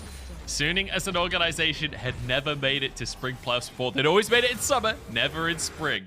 And now they make it for the first time and they are here to show up. On and Hwanfeng want a little bit of the glory for themselves right here as they stack on a control ward. They're slowly but surely getting outnumbered, but On steps on up, goes for Tarzan. The hook is there. Hwanfeng has plenty of damage with the paranoia. Wait, in the meantime, Angel's just got a solo kill in the base. SOFM goes in for a second one. It was all a bait. That wasn't even the real threat. Angel goes golden under the tower. The rest of the team can now follow up. Angel has so much healing as Icon desperately trying to escape, but there's nowhere to go. Their entire base belongs to Suning at this point. Everfrost in as they find another. Suning are brute forcing a victory. Stacks on stacks for Angel. He has that Magi's fully charged 383 AP before the 30-minute mark, and there's no answer from Light. He sees Angel, and he goes to heaven directly. Angel is sending him through the pearly gates and into Game 2. Unbelievable game coming out from Suning there. And the most important thing I think to take away from this one is how fast Suning played that game. This is not the usual style we get to see from Suning. It's usually play it real slow, try and set up 1-3-1, look for picks, and try and snowball beyond sort of the 25-minute mark. That is not the version of Suning we're seeing here today. That was fast, it was aggressive, it was decisive. It was all the things we've been asking to see more of from Suning across the course of this year. Yeah, there's a saying in Chinese that 3 shoemakers will beat a general, and I think that's the story of Suning versus LNG. They have all 3 points firing off, they're all great damage dealers, they can clean up the entirety of the enemy team by themselves, and LNG are realistically only playing through 1 point on the map. If Light is taken out at the start, there's nothing they can do. And I feel like Suning did such a good job at making sure that hyper carry from LNG was never going to work. They have this paranoia coming in from Nocturne, cutting off the TPs from the solo lanes. He's building into a Randuin second and just sitting on top of your Jinx, making sure that you don't do as much crit damage. And then it's a triple dive team composition. It's almost impossible for an AD carry to function in that sort of scenario. And I think LNG, they really have to think about expanding their repertoire. Icon, I think he needs to go back and become that secondary carry. It's not enough when you have so many different hyper powerful scalers on Suning's part where you just stay back and play something like a Karma. Yeah, I think an important statistic to bring up is when you were talking about in rehearsals, Clement, is that when they're winning, Light is the premier damage carry on the side of LNG, but when they're in their losses, it's Icon that fulfills that role. And it feels like on the Karma, he can't really be that secondary carry. He can't be another win condition for LNG. On the other side, though, like, let's just take a moment to celebrate Suning here, because Juan Fong on this Aphelios had everything he needed. Like, when there's so much threat on the enemy, there's nobody to dive the Aphelios, right? So he could just free fire the entire fight. Angel doing absolute work. And I feel like this combination of the Silas and the Nocturne just diving the backline was so impossible for LNG to deal with.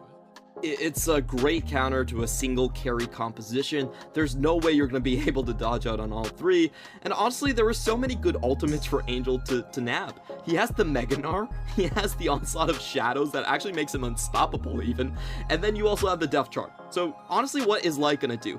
This time around, Light even has to run the heal to get a better laning phase. That's more of a 2v2 rune, 2v2 summoner compared to something like the Cleanse. So he doesn't really have any recourse when there's 3 members just sitting on him. So I think LNG have to change their strategy. They have to go for at least 2 carries. I don't think this is a series where you can really take Suning's composition where they're running almost 4 carries compared to the 1. There is no late game answer you can possibly find. And I have to say, when we looked at the draft, this was beautiful from Suning. The way that they played out their draft, the way that they set this up was really beautiful. Because, like, the Nocturne jungle, I don't think LNG were anticipating that Nocturne being jungle. We've seen it mid. We've seen it a little bit top in other regions. It's not really been a jungle pick. I'm sure that they were expecting something like the Olaf coming out instead. And then bringing out just great picks across the board, great matchups across the board as well. Bin having that Aurelia so that later on there was nothing Makuya could do to stop him as well. Like, it feels like Suning just set up win conditions across the board. We're going to jump into a quick break, but we'll see what LNG have in the tank after this one, because I'm not going to lie, they're going to change something going into game 2.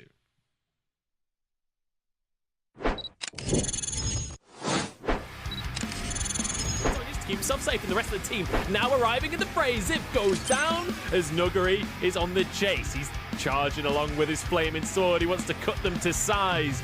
I don't think he can close the gap. In they go with the Gale Force to take them down. Forge on 1 HP, but he's crit to fall. And a reheal, he doesn't have that unbreakable will. He already used it, and he's taken down for the triple. God damn, I love the new FPX.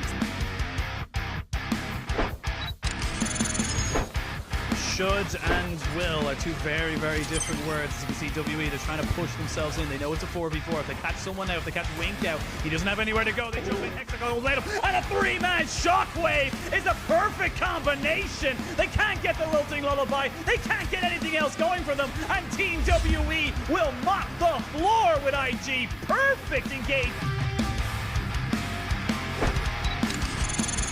But Rookie is here. They're going to use the TP from the Shy. He has got ultimate as well. Will flash in, pulverize Mako, trying to make up for that first game. The Shy is there. Actually, interesting interaction there. Gets the knock up, and they go straight in. Flandre is going down, but so is Rookie. They're trying to see if Lucas can get anything else down. They do get the Ornborn out. Puff goes in. He has got the Inferno trigger. Puff gets one. Puff gets two. Puff gets three. And Puff keeps the game alive for IG.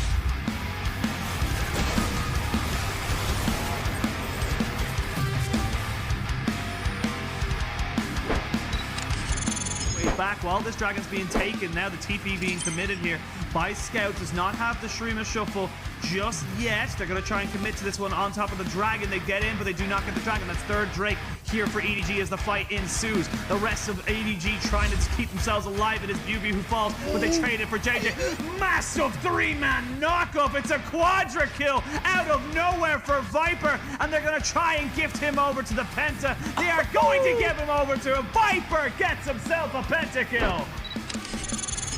Flash for himself, and the rest of the team needs to get in and protect him. It's going to be Caster to go down, starting the fight. In goes 369 onto 5, but the rest of the team's not here. In comes Dracula with the bomb onto everyone. Do they have damage to finish skills? The answer is yes, as down goes Viper, and Dracula has his moment in the sun. It's time to shine, baby.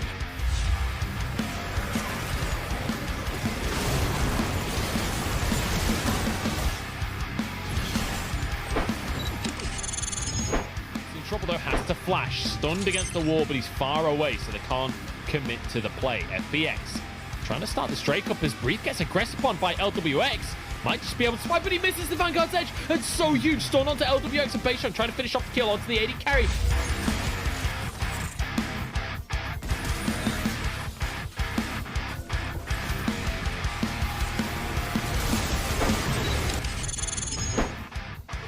Maybe they send a little bit too far forward. Trade 1 for 1. I kind of feel like that's a little bit more worth for Team WE. Whoa! Jolbum going in far, far too deep, but the fight will ensue. Missing, trying to go in there. They not get the shuffle off. It's a double here for triple for Viper.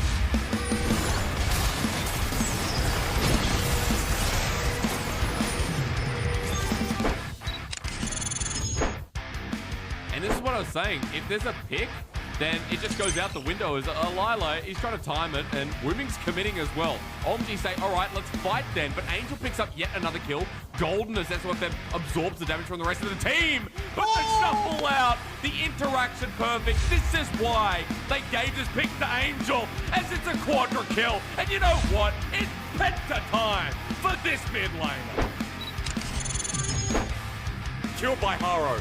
With 26 HP to go, he drops down as well. And Rogue Warriors now have to survive from Jackie Love, who gets 2 onto the third. Jackie freaking Love, man, even though they originally lost the Baron.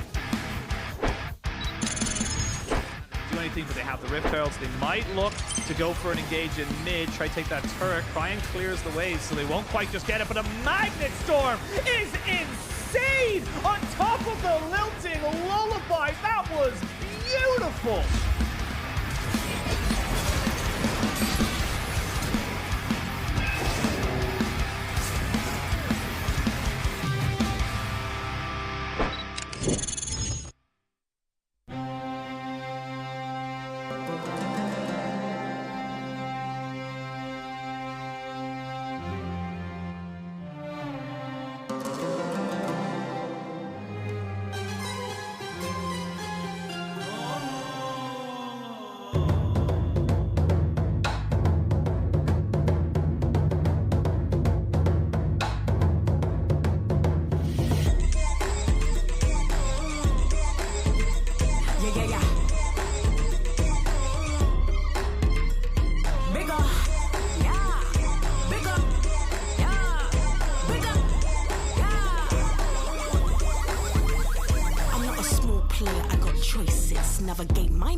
yeah. I make announcements. When I talk, people listen, but I'm grounded. They got their way, I got my way. Not like them, don't speed on the highway. I go slow, yeah, toe to toe, bruh. And if you didn't know, then now you know, yeah. Take off like a shooting star higher. Watch close, cause I'm building my empire. Big dreams, help the youth we inspire. Taking over, so roll up. Bigger than me, you're not bigger than me. Big up on the streets, but I'm bigger on the scene. Yeah, bigger than me, you're not bigger than me. Big up on the streets, but I'm bigger on the scene. Yeah, bigger than me, you're not bigger than me. Big up on the streets, but I'm bigger on the scene. Yeah, bigger than me, you're not bigger than me. Big up on the streets, but I'm bigger on the scene. Yeah, small change, I got real money, but don't talk money, talk is a scam, buddy. We on set, boy, we in charge here. Big things rock like a chandelier. Yeah, top girls, yeah, we do the money dance, but not for you, not the boys, not a chance. Top girls rise up, get a stance. Ding ding, yeah, we're bringing the alarm. Take off like a shooting star higher. Watch close, cause I'm building my empire. Big dreams, help the youth we inspire. Taking over, so roll up. Take off like a shooting star higher. Watch close, cause I'm building my empire. Big dreams, help the youth we inspire. Taking over, so roll up. Bigger than me, you're not bigger than me. Big up on the streets, but I'm bigger on the scene. Yeah, bigger than me, you're not bigger than me. Big up on the streets, but I'm bigger on the scene. Bigger than me, you're not bigger than me. Big up on the streets, but I'm bigger on the scene. Yeah, bigger than me, you're not bigger than me. Big up on the streets, but I'm bigger on the scene. Yeah.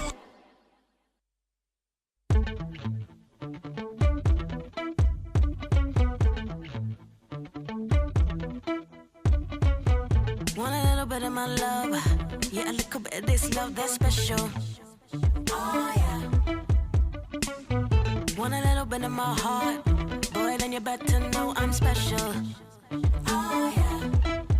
What's all this talking, chit chat? Your boy, you just talk, yeah. You my warning, TikTok, your boy is a warning. 'Cause you know I'm special, so don't waste my time. Told you, boy, I'm special.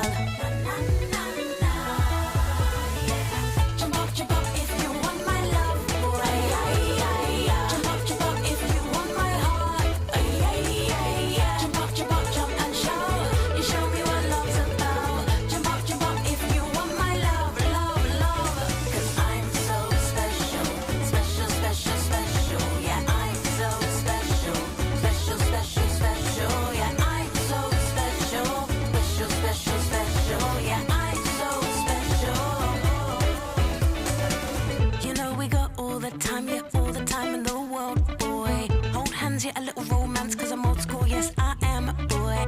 Let's dance till the sun comes up, then dance till the sun goes down. Fall asleep, then we're waking up, go again until the morning. What's all this talking, chit chat? Your boy, you just talk, yeah, you my warning, TikTok, your boy is a warning. Jump up if you want my love, boy. Jump up if you want my heart. Jump up and shout. 下一场对阵 LNG 的话，就是他们这个队的话有2个上路嘛，然后他们就是米库亚算比较就是稳定的，然后比较会反刚克的一个上单，然后阿乐的话就是比较激进，然后想打线上优势，然后帮助队友，所以我觉得我要应对他们的话，就是锻炼好我自己的那种，就是打优势和抗压能力都是要锻炼，然后也要防对面打过来抓我。我们队的总体的季后赛目标肯定就是就打冠亚赛吧，然后我个人的目标的话就肯定是拿冠军。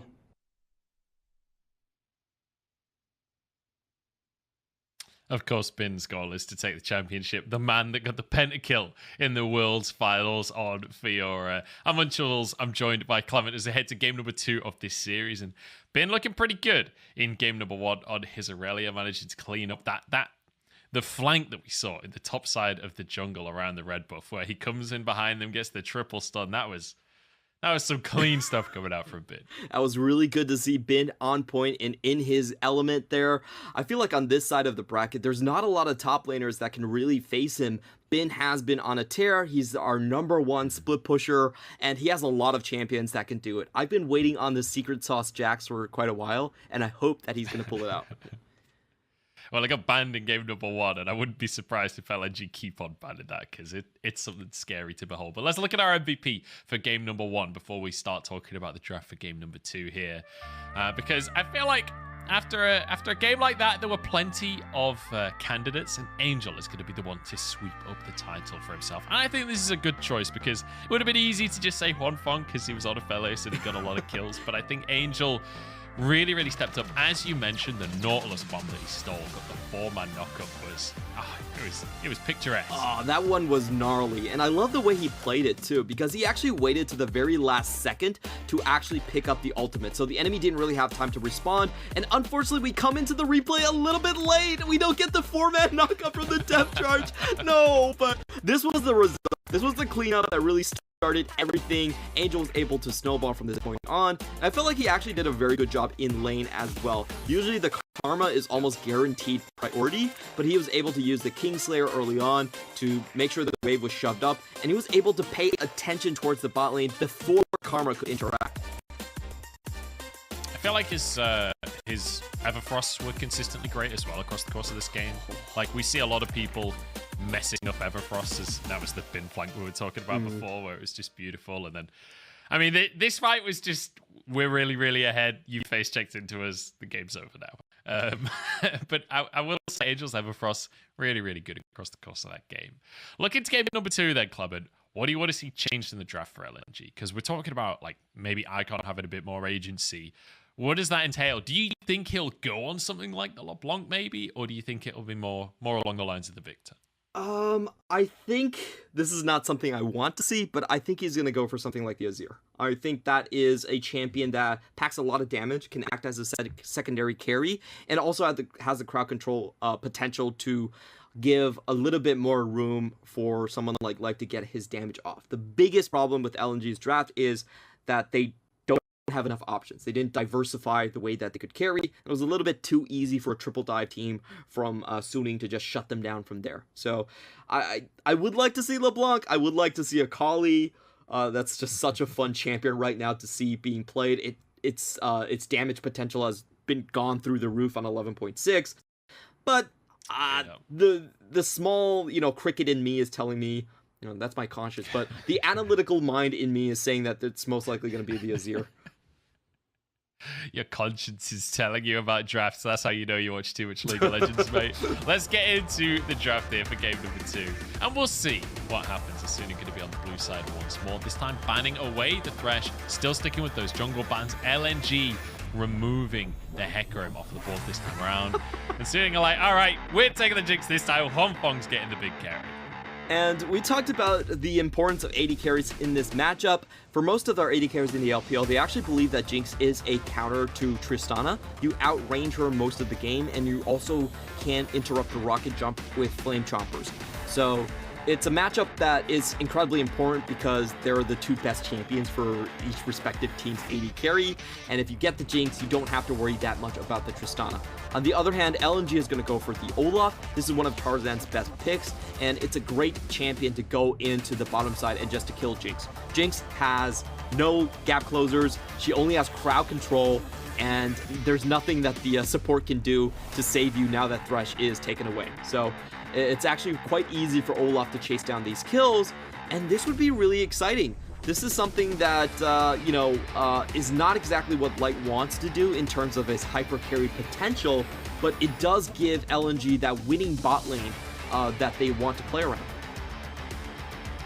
One thing I'd love to see here from Suning with this many jungle bans is something like the jungle Volibear. We've seen it in other regions. It's not something we've seen in LPL at all, but it is something that on 11.6 has massively risen in power. So that'd be an interesting change up to see, but it's going to be on grabbing himself the Tom Kench to make sure that they can set up Juan Fong in the early game and keep him safe from the Olaf that you were talking about. I think you might be getting the Volibear now. Volibear with press the attack can actually take on the Olaf quite well.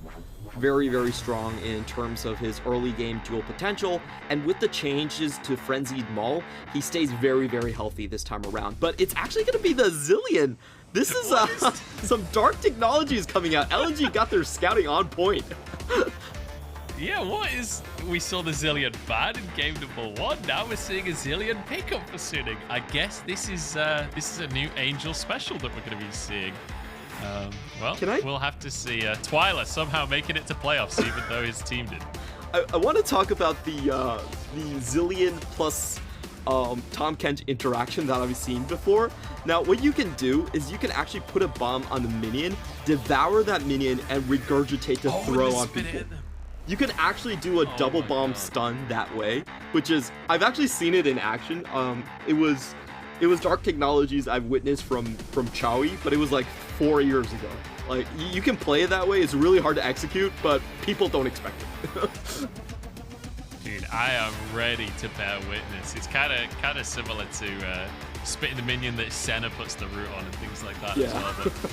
But I want to talk about the bans here, because the Jace that you talked about for Bin, the special for him has been taken off the board, so a little bit of disappointment there with the top side bans. But Suning, they could go for similar bans to what they did in game number 1 with things like the Scion, but actually trying to remove stuff away from Icon with that Zoe.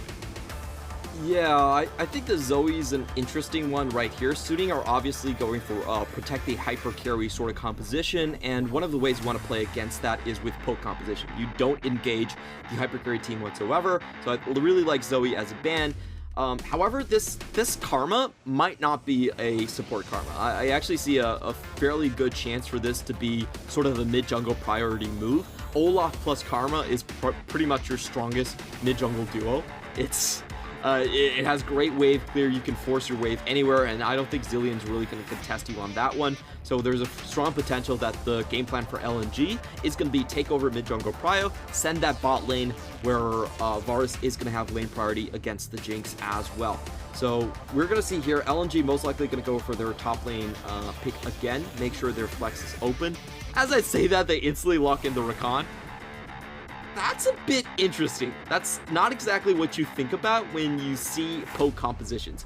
Rakan can do a bit of counter engage, but really what LNG are saying is that we are going to go all in the early game. That's really strong with mid jungle prio and 2 great engages. And we have the Xin Zhao coming out. I did not expect the Xin Zhao. Yeah, this is something that you and I talked about before the broadcast. We were saying we probably won't see Xin Zhao, but if there's a player that will bring it to the stage in playoffs first time in the new version, it's gonna be SOFM, isn't it? It is. So that's what we'll see coming out from the jungle. I'm excited to see what he's got up his sleeves.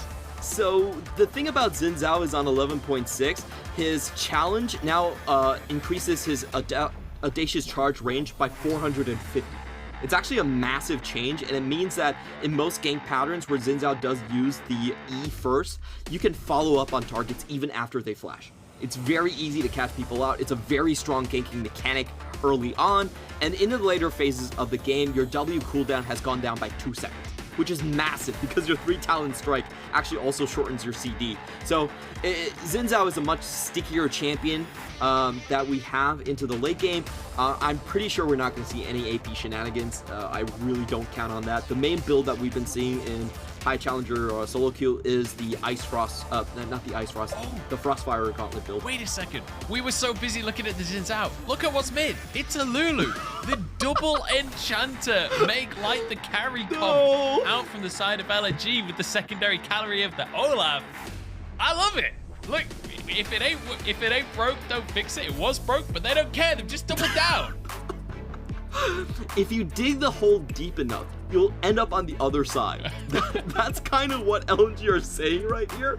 But I will say this time around, Suning don't have the same sort of composition. This is really funny because this is basically both of their teams hedging on their AD carries. You remember the Simpson memes where everyone is on a yacht and they're throwing money at the middle of a monkey fight? Those 2 monkeys are Light and Huanfeng. That's exactly what it is right here. I'm all aboard. I'm ready to see this monkey fight go off. And you know, I was actually thinking, and I didn't want to say it because I thought it was a bit too stupid. I was going to say, replace the Karma with a Lulu mid and maybe the composition works.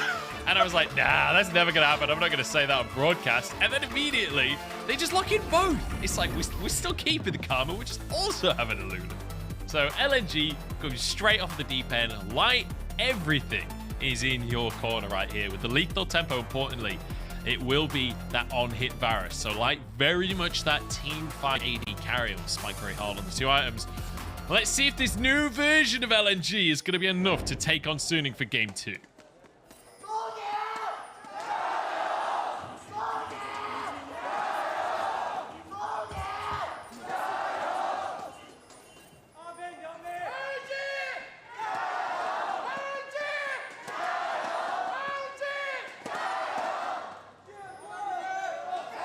just waiting as the chance go by.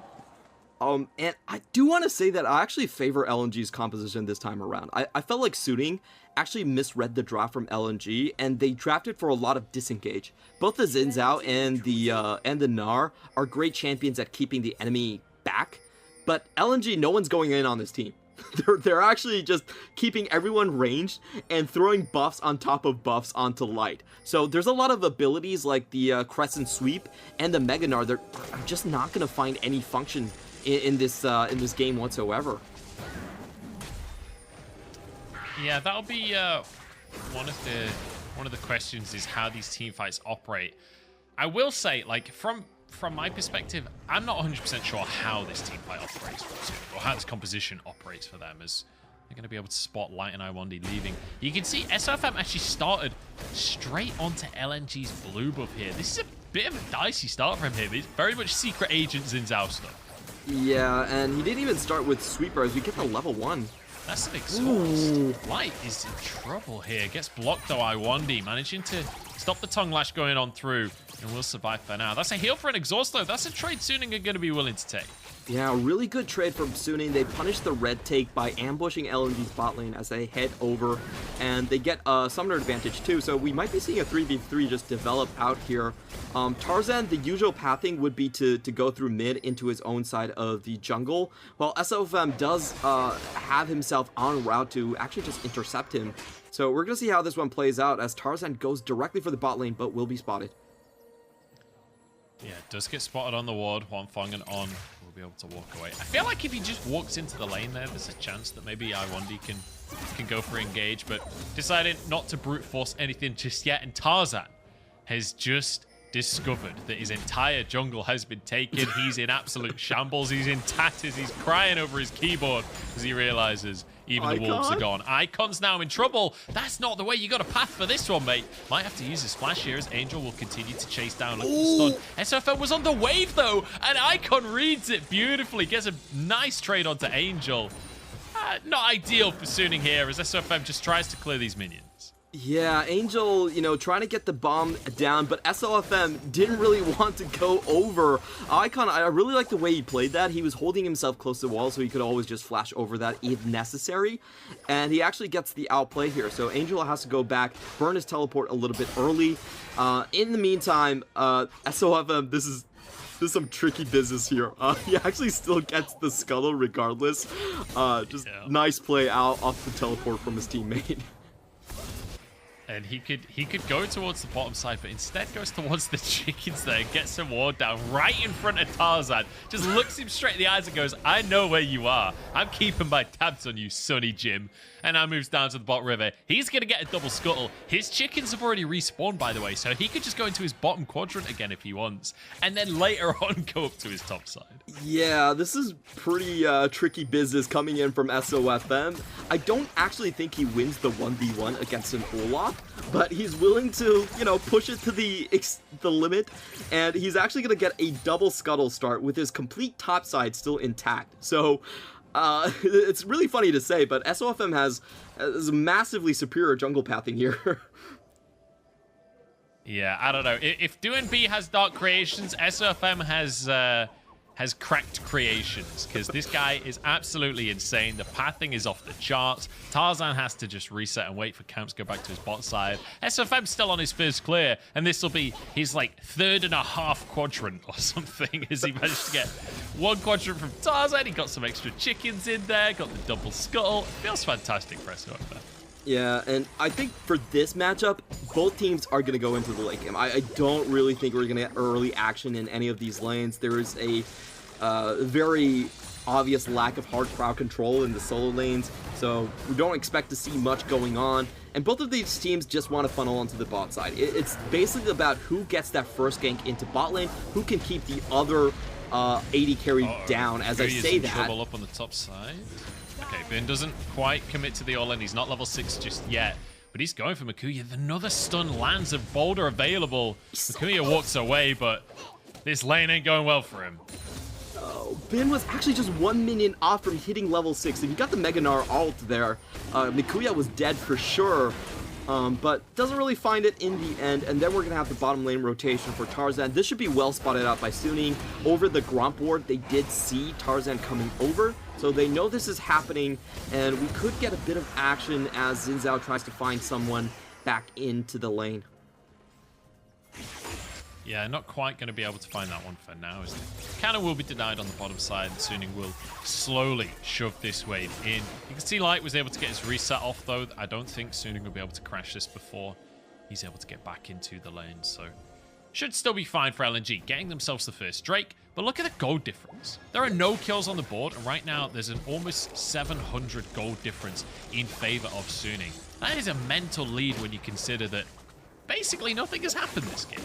It's mainly come from the bottom side. That was a lane where I expected Light and Iwandi to have a bit more of an advantage, given that they had double counters. But with the early red invade and the path they took and the extra heal that they lost on the AD carry, they weren't able to maintain control. And now we see Huanfeng with a decent lead into the bottom side. They also have full vision control here, so Iwandi could be in a little bit of trouble. In the meantime, Bin also has a bit of a lead into the top side. We see him doing a very good job against Mikuya, just shoving in him here. And we are going to get the level 1 invade coming through. Not the level 1. Yeah, SOFM and the enemy jungle name a more iconic duo right now. He's going to be able to smite away the blue buff. Tarzan arrives again and is like, man, what? This is meant to be my bottom quadrant, not yours, SOFM. What's going on? And we also have the extra level experience, time in a bottle, being used by Angel.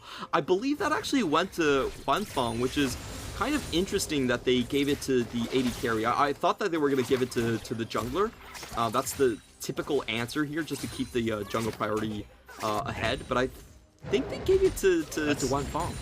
Yeah, I'm pretty sure they did give it to Huanfeng because he's a level up on everyone in the bottom side. But hang on, Huanfeng could be in trouble as I1D starts the fight. We'll just back away. But it makes sense, right? Because when you think about it, you don't need to give your jungle an advantage when there's already this much of a jungle diff. He already has a level advantage. You don't need no cherry from him. That's true. That could be the way that they're parsing this one in their minds.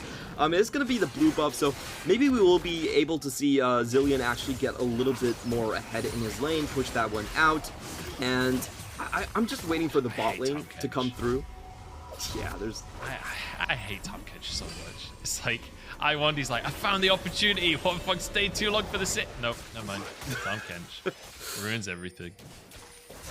There's really nothing going to be done right there. I will say that the way this game is going, Suning should find a gank into the bot lane sooner or later. They've been consistently having vision on the blue side for LNG, and if they get that first gank, this game, a large way is going to go into their favor already. They're going to be taking up this Herald with Tarzan coming in, plus Icon already here. Yeah, so if I'm on the Herald here, but he's got Bin alongside him. I want to see what this Xin Zhao can do in an early game skirmish. Herald down to 1,000. Tarzan has Reckless Swing Smite available. Crescent Guard used to guarantee the Herald. Tarzan was outside of the circle, so he can't use abilities inside of it. Oh my god, it's so insanely 5-head.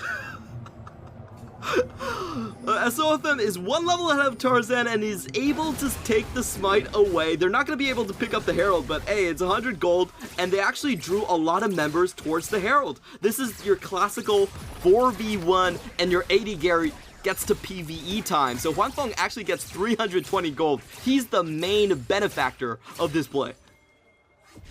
Yeah, not to mention the Herald as well, which I'm not sure Suning we're actually able to pick up the Herald, but hey, it's still 100 gold just for the smite, so still feels fine for them, and it stops LNG being able to get that gold importantly as well. So everything looking up for Suning right now as they're 1,000 gold across the board. Icon taking some heavy damage in the mid lane, and Angel, he's still got an entire health bar to go if you get him low enough, so this is starting to look really one-sided in the mid lane as SOFM once again goes to the jungle quadrant, because he has 3 of them on the map this game. I don't know if anyone was aware. Icon just about surviving. A bomb goes in though. Does he have the shield in time? Has to use his ulti.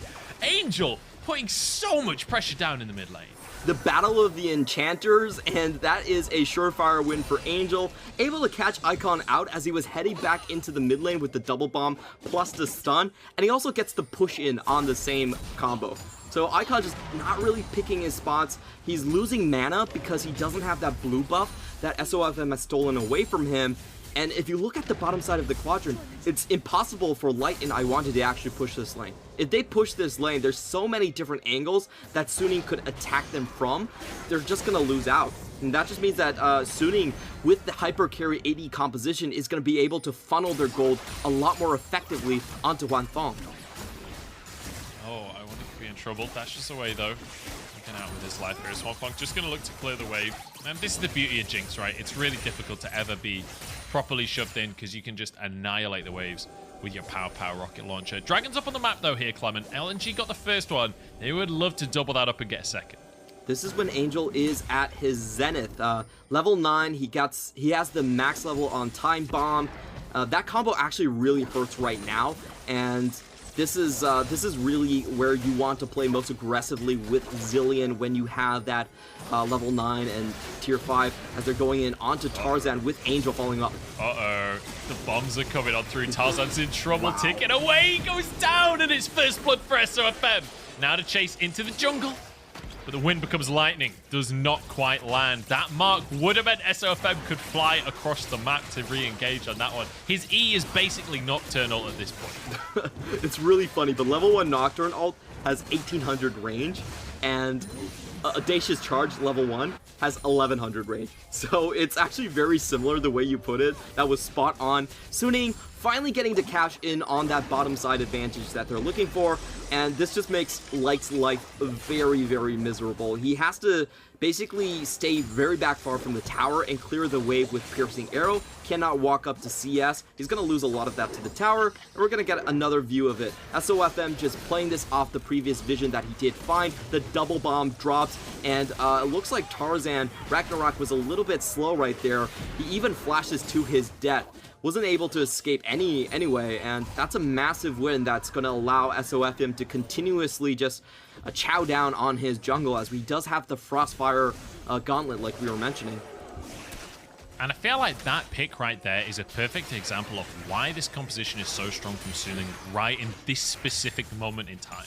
Because it's not just about how good this composition is on paper, it's about your opponents don't know how to play against Xin Zhao jungle Zilean mid. This is not a standard composition. So Tarzan had Ragnarok that entire time, and he was like, I'm pretty sure I can survive this. I'm pretty sure I can hold on to this. He could not hold on to that. Ends up burning his flash, it's still going down. And it's like those little moments like that are where these kind of off-the-wall compositions really come into their own. Yeah, these picks are new on 11.6. I don't think Zilean is new per se, but definitely the Xin Zhao is something that we should be expected to see a lot more coming into the new patch. And I will say, though, I don't feel like this was a necessary outcome for LNG. I think two things really went wrong with their laning phases. Lulu and Olaf did not hit lane priority, and their bot lane also gave up a summoner early on. So really Suning they got this advantage through outplay and mainly through SOFM. He was able to steal away the blue side. That was ingenious. It was a pretty risky play, but he got away with it. And now they're looking at a potential top lane dive as Bin is trying to shove in. Yeah, Bin will be able to push this wave in. SOFM's here. Mikuya on this Karma. I'm not sure if he'll be able to survive, but I guess if you could just one-shot the wave, that works too. The Krag and Moo comes out from SOFM. He's like, I could have been farming. I could have been farming this whole time. Has to walk away empty-handed. Yeah, doesn't even get the Krugs from that one, so SOFM definitely a little bit upset about it. We're just going to be taking a look at the turret plating share. It's going to be 480 gold over to Suning's side, and at this point, SOFM is going to have the run of Tarzan's jungle. He has... Sorry, just while we're talking about the junglers, I didn't mean to interrupt you. I just noticed Frostfire Gauntlet has come through for SOFM. Yeah. I was thinking, like, are we going to go AP? Are we going to go lethality? Like, what's... No. We're just going straight up Bruiser. Yeah, that's the standard for Xin Zhao right now. We don't really see AP builds in Challenger. You are free to check it out, but please just don't duo with me. I still feel like the tank build is more of the go-to. If you look at the changes, he's mainly going to be functioning similar to a Hecarim, but with a little bit stronger of a level 3 gank. Huanfeng with the fancy Change of footwork. corruption. Dodges everything from Iwandi. The TP is here, though. Huanfeng getting gobbled on up. Flashes away from Mikuya. It's played beautifully. Does get rooted, though. The follow-up comes on in as Iwandi gets one kill. The rocket goes wide, and Angel's too late to the party to save his support. Really well played by Huanfeng. Even though LNG still takes the lead right there, they only get the support for their troubles. And I think Huanfeng should still be able to hang around and clear this one. Angel, I'm not sure if he still has the Chrono Shift or not. Probably held it on for the Jinx. Yeah. And we will see LNG getting a big chunk of the tower here.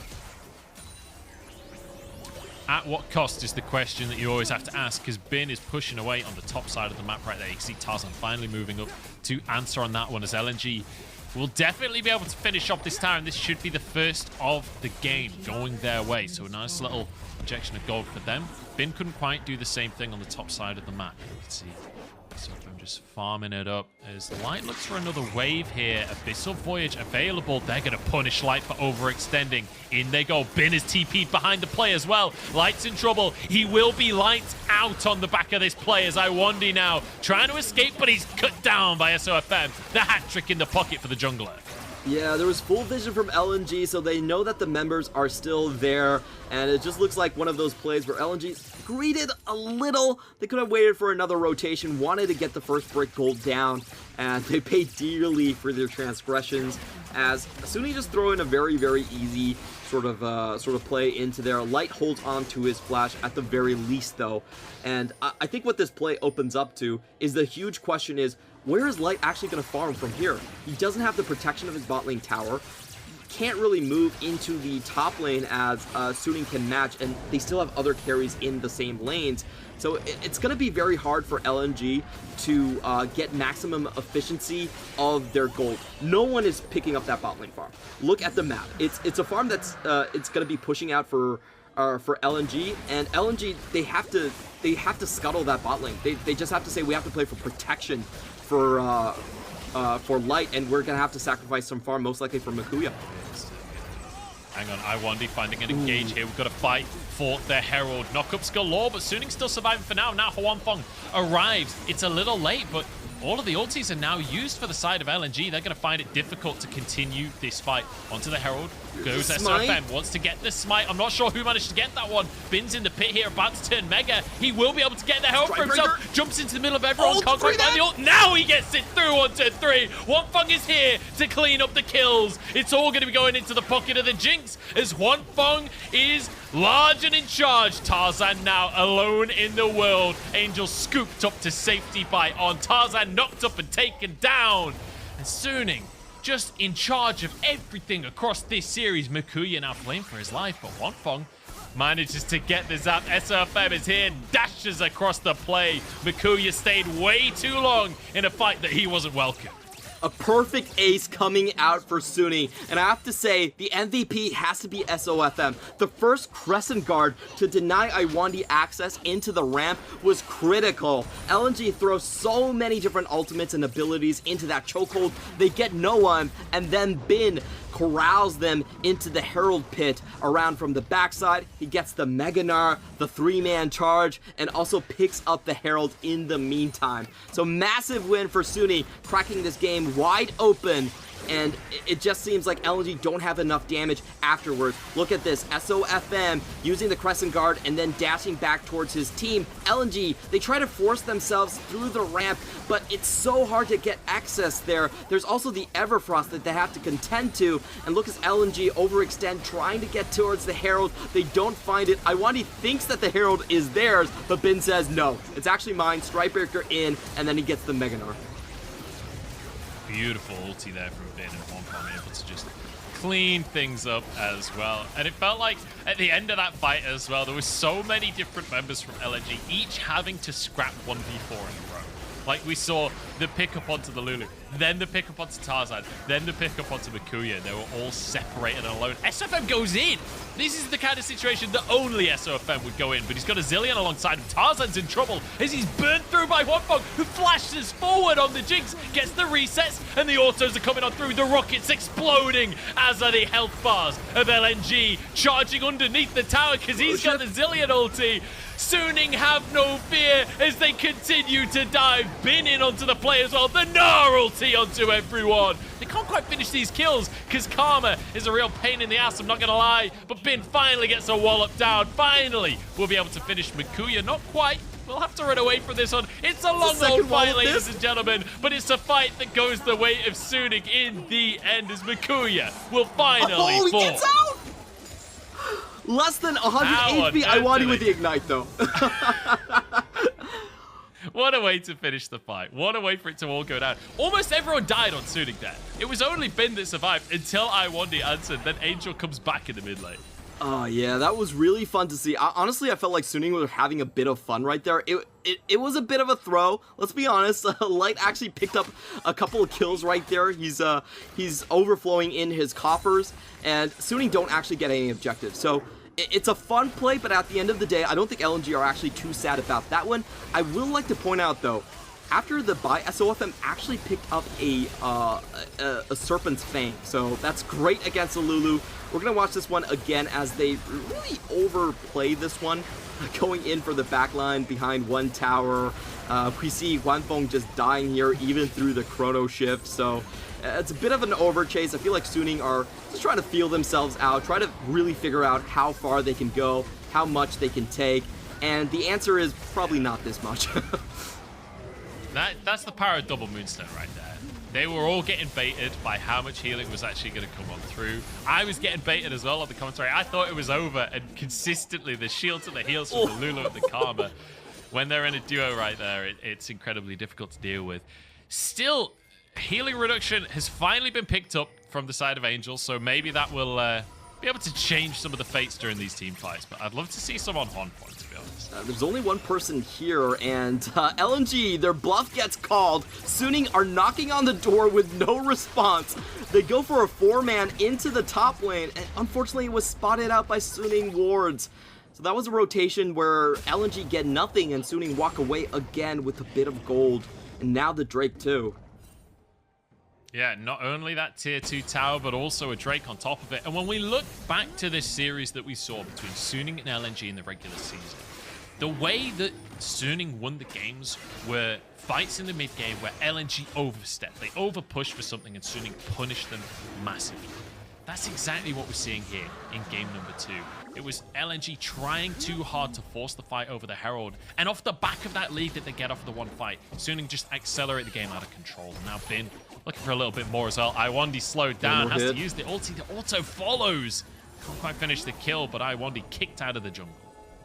Yeah, Suning have full run of the map right now, and I really like the Serpent's Fang. This is such a cool item. It's going to decrease the shielding from Karma, from Lulu as well, and Light is going to find it very difficult to actually trade shots back. This Xin Zhao is actually so smart. Now the more I think about it, when you have two compositions that all are about their hypercarry ADCs, though you can't actually attack and deal damage against the team that has the Crescent Guard and the Xin Zhao that's just going to block your autos. Oh, Light just got tagged up by a zap. Gets the shield that's double the size of his health bar, pretty much. But Huanfeng can be so aggressive. We saw it in the last fight. He's more than willing to step on up. This is not a squishy 80 carry, not when he's got a zillion at his back. There is a ward in the Baron pit right there for LNG, so they do know that it's not going on. They will be able to play this one a little safer, but Huanfeng again just steps on up. Quite happy to be aggressive here. Coming in with the Mega Nard, jumps in the middle of everyone, but he's taunted by Iwandi, kept at bay. The Zillion ult having to be used onto Bin is not ideal for Suning here. In goes SOFM, knocks them all wide, and then Huanfeng manages to score the goal through the bars. That was the wrong sport, but it was beautiful nonetheless. LNG do survive the fight. That was all kinds of weird. That was perfect anti-synergy coming out from the two teams. SOFM tried to go in, but he's not exactly a great engager. I'm not sure what he was trying to do. I thought that he was going to try and go for the flash. Maybe he would be able to get a knockback that way, but he actually just scatters the enemy team, and that was one where Suning definitely over-aggress, and you can tell with Suning's composition, they don't actually have the best of engagements. It's actually very difficult for Suning to lock down a decisive team fight, and I think they're much better off just trying to play the objective game at this point, rather than continuing trying to chase down LNG through their own towers. Yeah, I'm not gonna lie, that felt a little bit like Suning were just like, all right, let's see if we can just force a fight and just win the game now. Because that's exactly what they did in game number 1 as well, right? Where they were kind of just forcing fights that they didn't necessarily need to. They just wanted to end. We saw them diving to tier 2 in this game, which they definitely didn't need to. And now we see them trying to force these fights. So it feels like Suning are trying to increase their game pace, which I think is a good thing. Because when we look at the top teams in the LPL right now, they all end games real quick. Yeah. It feels like Suning are aware that they've got to adapt to that stuff. All right, SOFM, I know what you want to do. I want you to show me the Zinsec. That's what this game is about. He's going to challenge someone, flash forward, and then knock the person that he didn't challenge back. That's going to happen at least one time this game. I'm so ready. I'm so ready to see the Zinsec come through. That's my expectation now. SFM, you're 5-1-3. You're almost at 200 farm. It's a great performance, but it's not good enough unless we see the Zinsec come through at this point. Clement has spoken. He is the one that sets He also our has the chrono shift, so he really has nothing to worry about. Like, he can go in, die, and still res up. It doesn't really matter. I also, like, let's be honest, even if he didn't have that, he'd still be willing to go for it, so... True. I fully expect that that could be an option here. The bombs go in, as is the Zap does. And the Red Buff will be started off. Bin is in the brush, though. And look how scared LNG are to contest anything here. The Red Buff will reset. Looks like Light should be able to move over and grab that one, but SFM steps on forward a little too far. Perhaps actually challenges them over the wall, knocks them away. Tarzan now slammed into the wall by Bin, who will retreat, and the Red Buff once again started up. Will anyone ever finish the Brambleback? Tune in the next episode of Suning versus LNG. It finally goes the way of Huanfeng. They can just back off and go back towards the Baron if they want, but Drake is up in 45 seconds, and that'd be sold for soon. Yeah, LNG have to take this one, and they do have the inner track, so I like what they're doing. They're trying to deny Suning a back to reset here. Bin does have the TP, but no good wards to anchor himself on the right side of the map. So LNG, they do find this, but Huanfeng's chasing them with the red buff. Oh. Man, Zillion with Jinx just feels so dirty. It feels so good when you're playing that Jinx and you get the speed up, and then you get a kill and you get the resets as well. You do so much damage in these fights, and you can be so damn aggressive. Huanfeng getting chased down. He also has a Tom Kench, by the way, so it's literally impossible to die. I wanted to buy a GA just for insult to injury. On's caught, though. QSS comes through. Angel jumps away, has to ult himself as SOFM goes in. Does try and push Tarzan back, but the Ragnarok keeps him alive. They're all grouped up. In goes Bin with the knockups. Huanfeng free firing. This is the fight, and this is the game win here for Suning if they can just finish the kills off. Abyssal Voyage comes through. Mikuya taken down as Huanfeng is unstoppable, and they charge towards the base. 5,800 damage done by Huanfeng in that one. Suning say, hey, LNG, you can draft a protect your hyper carry composition, but we can do it better. We have the Zillion, we have the Tom Kench, and Huanfeng is absolutely unkillable, able to just chase forward the entire time. Beautiful corralling for Bim. They finish this one off in style. Unbelievable performance here in the team fights from Suning. Yes, they got a little silly in the mid game. Yes, they over-aggressed a bit, but when it came down to it, cleanly taking themselves the game in this one. And I have to say, really, really impressive performance coming out from them. Decisive shot calling as well. That's the biggest takeaway for me right now from Suning, is that they are putting their foot down. They are accelerating games, and they aren't just resting on their laurels like they did in the regular season. I want to mention that there's been 3 perfect aces coming out from Suning so far. This series has not actually been close when it came to the team fighting. I feel like SOFN and Bin have been heavily outperforming their counterparts. They can play the disengage very well, and LNG really has had a lot of trouble actually getting things going. They have been going for this all-in, all or nothing sort of game plan into the bottom side. They've got some advantages, but Suning has been able to just win out throughout most of the mid game. I feel like LNG, they really need to find something that is more decisive when it comes to engages, and barring that, they just don't have enough staying power when it comes to the late game to actually execute these sort of grow the puppy compositions. That's the big thing, right? Is we talked about it right at the start of the day, that Light is the big or shining light for the team of LNG, right? He's the guy that has to be the carry. He's the guy that they have to set up in the early game and run away with things with. But the problem with that is Suning are well aware of the situation. They also have an incredibly strong AD carry. On has been playing really great as well. It has to be mentioned that On has been somewhat of a liability for Suning across the course of this split. There have been a lot of series where On has mispositioned in lane, got caught out, lost them 2v2s. That's not happening in this series, and the rest of Suning are more than happy to TP down or just run down into that bottom lane and stop it being that 2v2 straight up skirmish that we've seen in other games from Suning and turn it into more of a team game, which is where Suning excel. Yeah, exactly. I feel like Suning have read the matchup incredibly well. Both of these games, they had perfect answers to a protect the hypercarry sort of game plan. In game 1, it was the triple dive plus the paranoia composition to guarantee they win out on the bot side. And in game 2, I honestly really love this draft because Xin Zhao is a great counter to compositions that only have range damage and are running one single ranged carry. So he can block out the majority of the damage going onto Wenfeng. It ensures that Suning are always going to come out ahead in a knife fight situation, and they push that to the maxima. Sure, this game was kind of sloppy. You can see from the 20-minute mark to the 30-minute mark, they didn't actually get a lot done. There was a lot of action for nothing, just seeing how far they could go with it. But they were very securely in the driver's seat, and once again, I'm a little bit disappointed that we're not actually seeing any damage dealers out of Icon. I really don't think of Icon as a Karma or Lulu player. This is not his forte, and he's not even getting priority in lane. Essentially, this pick is only for the team fight, and by that time, when it actually rolls around, LNG are already too far behind.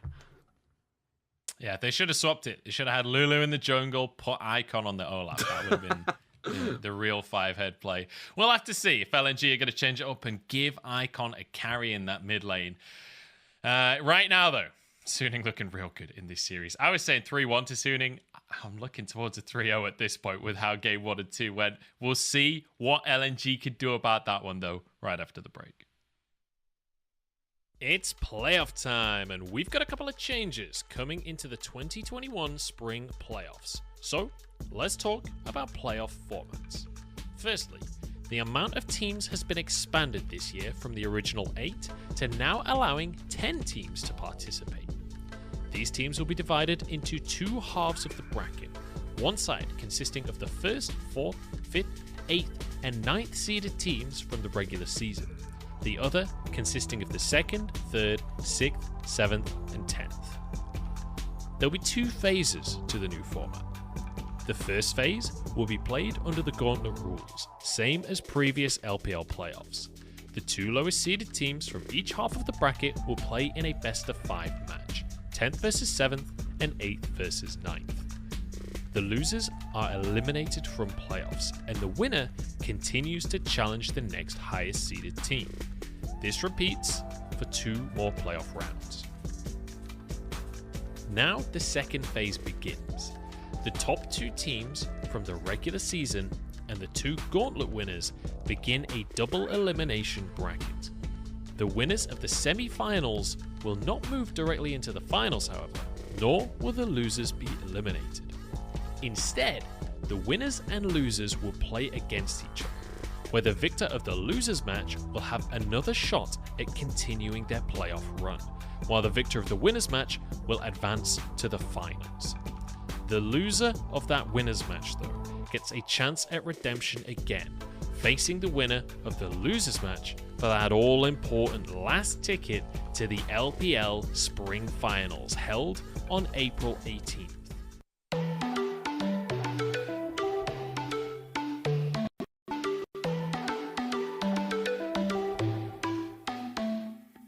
It came through like a hurricane, blowing right through my brain.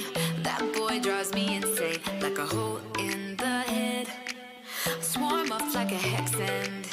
I saw him flirt with my best friend, but he knows my address and finds a way to my bed. I know I should give you up. This ain't love, it's just bad luck. I can't seem to shake you off of me. One more chance is all you need. You've got the best of me. Could you be my boyfriend just for the weekend?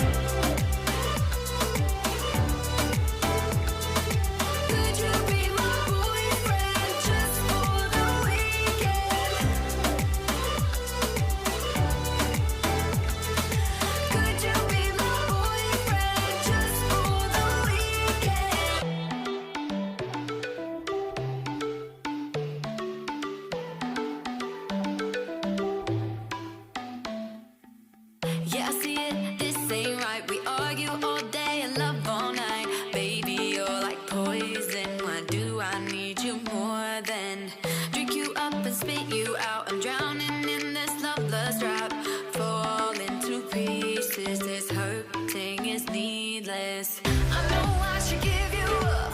They say love is just bad luck. I can't seem to shake you off of me. No, one more chance is all you need. Honey, you got the best of me. Could you be my boyfriend just for the weekend? Could you be my boyfriend just for the weekend?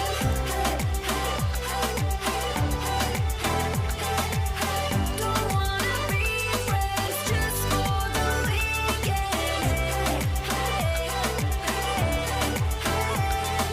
Could you be my boyfriend just for the weekend?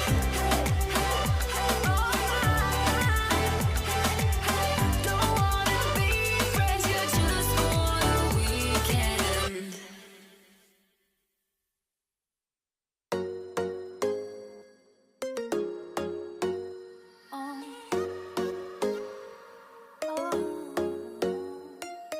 I don't care what you think of me. Live my life like I'm 17. Late night party life. Oh my, I've lost my mind. Glitter eyes, watch me do my thing. And I know what you came here for. Eyes down, staring at the floor.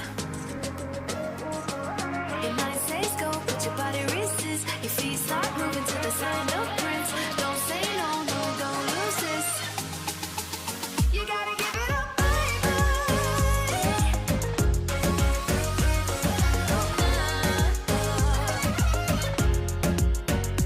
Give it up, baby.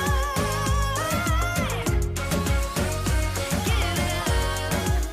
Won't you give it up?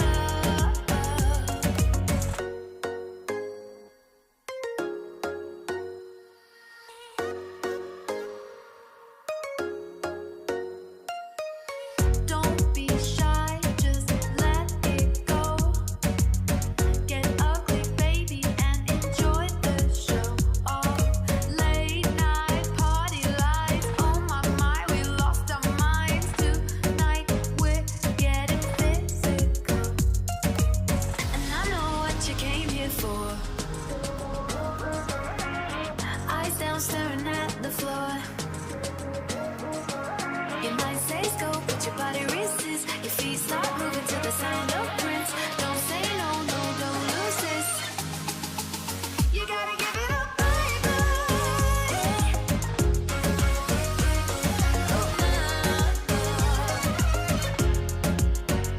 Give it up, baby. Give it up. Won't you give it up?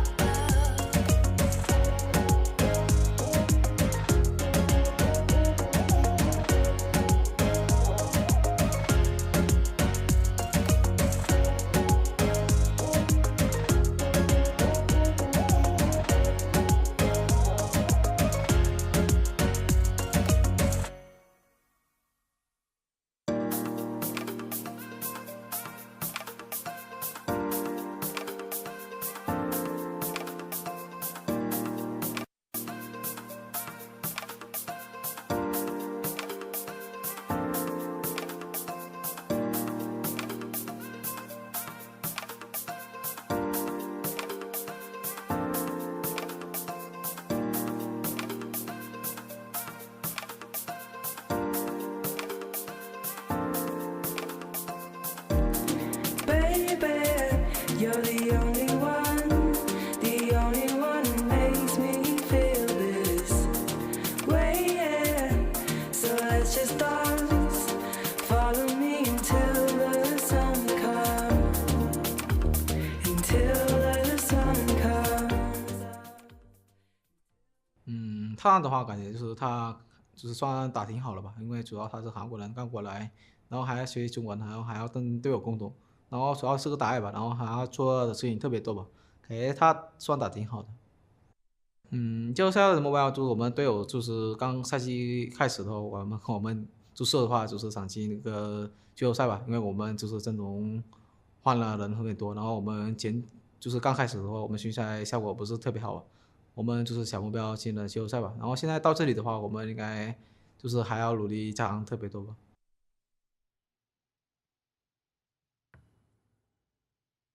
I have to say, he's talking very respectfully about Tarzan there, but I feel like this is going very SOFM favored in terms of the jungle matchup in this series so far. I'm Buzz, I'm joined by Clement as we head towards game number 3. And LNG very much against the ropes now, as Suning managed to get themselves a second win on the board and just looking far superior on the Rift today. Yeah, SOFM definitely knows about the struggles of coming into a Mandarin environment and having to pick up a different language. And I think that's sort of the reason that we didn't really see Tarzan and Icon achieve the sort of impact that we wanted to see. We were really hyped at the start of the split because Icon has never played with a top tier jungler in his entire career. And having Tarzan just show up there, we thought it was going to be mid-jungle galore. We thought it was going to be these assassins, the crazy plays that they would make in terms of a 2v2. But now we're in Spring Split postseason, into the playoffs, at the brink of elimination, and it still hasn't happened. So please just give it to me one game. Yeah, you're breaking my heart just talking about it, Clement.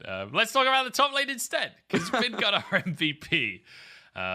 Coming out of game number 2, and I think rightly so. He played exceptionally on this Gnar, some insane Gnar ultimates, especially the one at the Rift Herald fight towards the start of the game was really, really beautiful, but even later on in the game as well. Always in the right position, always in the right flank to set his team up for success. I think a huge part of his impact was his ability to actually win out the lane on Gnar versus Karma. That's a lane that's actually Karma favored, but Bin just had such better trades with the Mega Gnar, and in team fights, he was in the position at the wrong time. His Mega Gnars were always on point, just getting the 3-man stuns, 2-man stuns, and it really just meant that LNG, despite all of their shielding, were not able to keep Light alive. Yeah, Light had a tall order in trying to survive those fights, let's be honest, because there was a lot of ways for Suni to get onto the back line. And I have to say, Xin Zhao, after the rework, is 100% win rate now in the LPL. So results-based analysis so far. Let's see if SOFM can keep that rolling. We're going into trap for game number 2 to see what other shenanigans SOFM has for us. He's actually not going to ban away all of the AP junglers this time around. Lilia is available as Olaf was banned alongside Nidalee. Yeah, I think Olaf is a little bit more threatening to the bottom lane. And Suning giving a lot of respect to Tarzan. Triple bans on the blue side. And so far, Suning have not actually entertained the jungle rush. Like, they've been pretty happy to just sit on their jungle picks or even flex for it. So I still expect Suning to maybe go for Rel here. Rel is the best champion coming in from On, but, you know, just as to say that, Suning defer back into the Hecarim.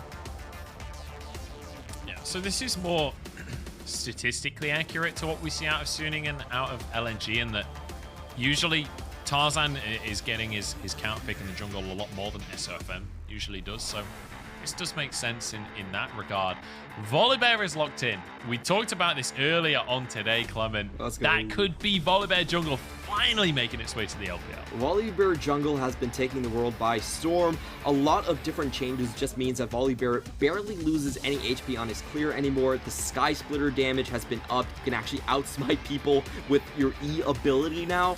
And the changes to Frenzy Maul mean that he clears a lot faster as well. So it's just a much better jungler in this patch. The basic clear has been much improved, and we see LNG going onto the Kai'Sa. As we mentioned, this is, for me, a much more of a takeaway from Suning. If you have Hecarim plus Kai'Sa is a very strong combination. We've seen a lot of teams being able to execute the Terrify into the Killer Instincts pickoff strategy, and Suning instead are going to go for a different flavor here. They're going to go try their hands at the hyper carry Varus that LNG had done last game.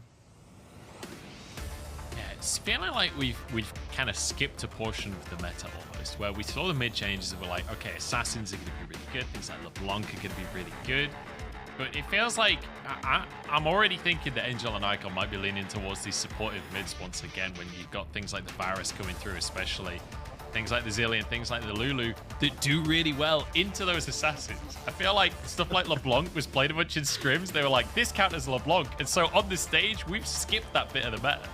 Yeah, it's a lot of two heads coming in here. Suning, with this draft, I actually think they're not going to be playing around their bottom side. This is a very defensive bottom lane if need be. They can wave clear with Piercing Arrow from behind a tower, and you have Abyssal Voyage to join up elsewhere. So Suning looking like they are going to index more into a just let Bin do his thing and top carry throughout the entire game sort of strategy, while probably going for a poke Varus here in the bottom side. And the other hand for LNG, once again, a very strong snowball potential. Alistar, Kai'Sa, still a very good combination, even though Rel was left out of it. And we are going to see most likely LNG has been consistently drafting their top lane in P4, allowing Bin to get the counter pick. So I think Suning have read this sort of draft that LNG has been throwing at them, and they're pretty much willing to catch it with a counter pick and a top lane focused draft strategy. Yeah, that's been the go-to here. Suning with one last ban could throw it towards Icon as well, or could throw it towards the top lane if they fancied. It depends if they think this Volibear will be the jungle or if they think it'll be going towards the top side. We haven't seen Volibear top in a while though, so I would anticipate that being a jungle pick. It's going to be Gnar, by the way, instead. Yeah, and Volibear top lane has a huge weakness against Jax. We have seen that at Worlds as well, so you don't really want to throw that blindly up against Bin. Probably not great for your health. We're going to see what the top lane, or LNG actually shifting up the draft just a little bit. Potentially going for the Sylas. This is going to be the first time that Icon will be on a damage carry in this series if he does lock that in. And just looking at the champion pools, Mikuya has never played Sylas this split, so I do assume that's just going to be Icon picking that up for himself and leaving the top lane carry to last. That would be a classic if it's locked in. The Kassadin for Angel is something that he let's go! really built a reputation on last year. It's locked in. Look at this draft. Out from Suning with a Kassadin there to really pop off. And then the Renekton comes through from Bin. It's all about Angel this time around. He played the Zillion last game. He did his time on the supportive pick. Now it's time for a hyper carry. I'm not exactly sure what this draft does from Suning. I feel like its power spikes are all over the place, and I guess when you're 2-0 up in a series, you get that one game where you just get to strut your stuff and see how far you can push things. Yeah. But that's exactly what this is. Yeah, it's a really weird draft from Suning. I do prefer LNG's draft this time around. I feel like it's a 1-3-1 with good catch potential with Kai'Sa, and also is a very safe 3-man in the 1-3-1 now that they have the Alistar as well. So LNG with a very standard draft, Suning with a very weird one. This is a staggered draft in terms of their power spikes. They have Kassadin that has a great level 16 as always, but no one really to follow up on that when he reaches that stage. The rest of Renekton and Varus actually fall off a bit compared to their counterparts from LNG. So this is kind of a draft where everyone is just going through the motions and playing the early game so Angel can reach the promised land. Well, get your timers and your pointing emojis and your Monka S's ready for the chat, because we've got a Kassadin that's going to be leveling up, and that's the win condition for Suning, as it always is when a Kassadin is locked in. But I have to say, Suning, I don't hate this draft, even though it doesn't make any sense, even though it's not necessarily a good draft. They're basically saying, look, LNG, we just smashed you 2 games back to back. It wasn't even close. Now we just get to play a game where we play what we want. We play with a bit of style. We play with a bit of pizzazz. Let's see what you got, LNG. And they've thrown down the gauntlet. LNG bringing them the Volibear jungle for the first time here in the LPL since it resurged in the meta recently. Icon as well has himself a carry. That's who we got to be looking at. The mid-jungle duo that we've been wanting to step up all year long. They've got a combo that can work. Can they finally bring it to the stage? I'm really uncertain about Suning's draft. They have no priority anywhere on the map. It's, you get a bit from Renekton, but that's about it.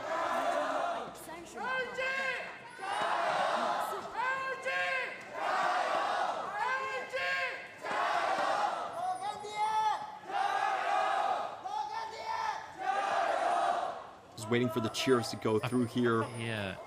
I'm pretty sure I saw an RNG sign there, which I have to say, I'm not... The RNG aren't playing today, just in case anyone was confused there, but I appreciate the fan enthusiasm. Let's talk lane priority, though, because you're absolutely right. There's not a whole lot of priority to work with for SOFM. He's got an Ignite Smite on the Hecarim. This feels a little disrespectful from Suning across the board, I'm not going to lie. With this draft, SOFM, not even, like... He doesn't have any priority to work with. Like, what do you do as SOFM here? How does he play this out with this situation? I think you have to be a ward bot and just hope for the best. There's massive kill potential from Icon plus Tarzan. There's a lot of hard crowd control coming into that combination, and Kassadin doesn't have a say. So if this game goes out based on the picks, we should be seeing SOFM losing a lot of his Raptors and a lot of his Merfolks. That should be what is expected of the matchup, and soon you have to hold out. Like, this top lane and this bot lane, all of them are here just to hold out, just to make sure that their jungle doesn't get invaded too hard on.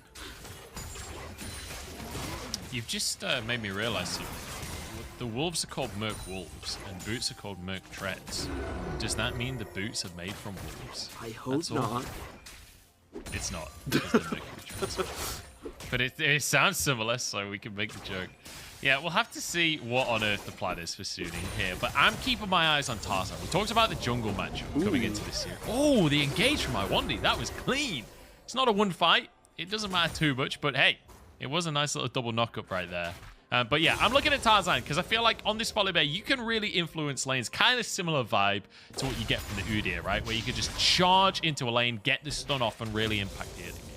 And as I say that, Icon actually gets taken very low by Angel here.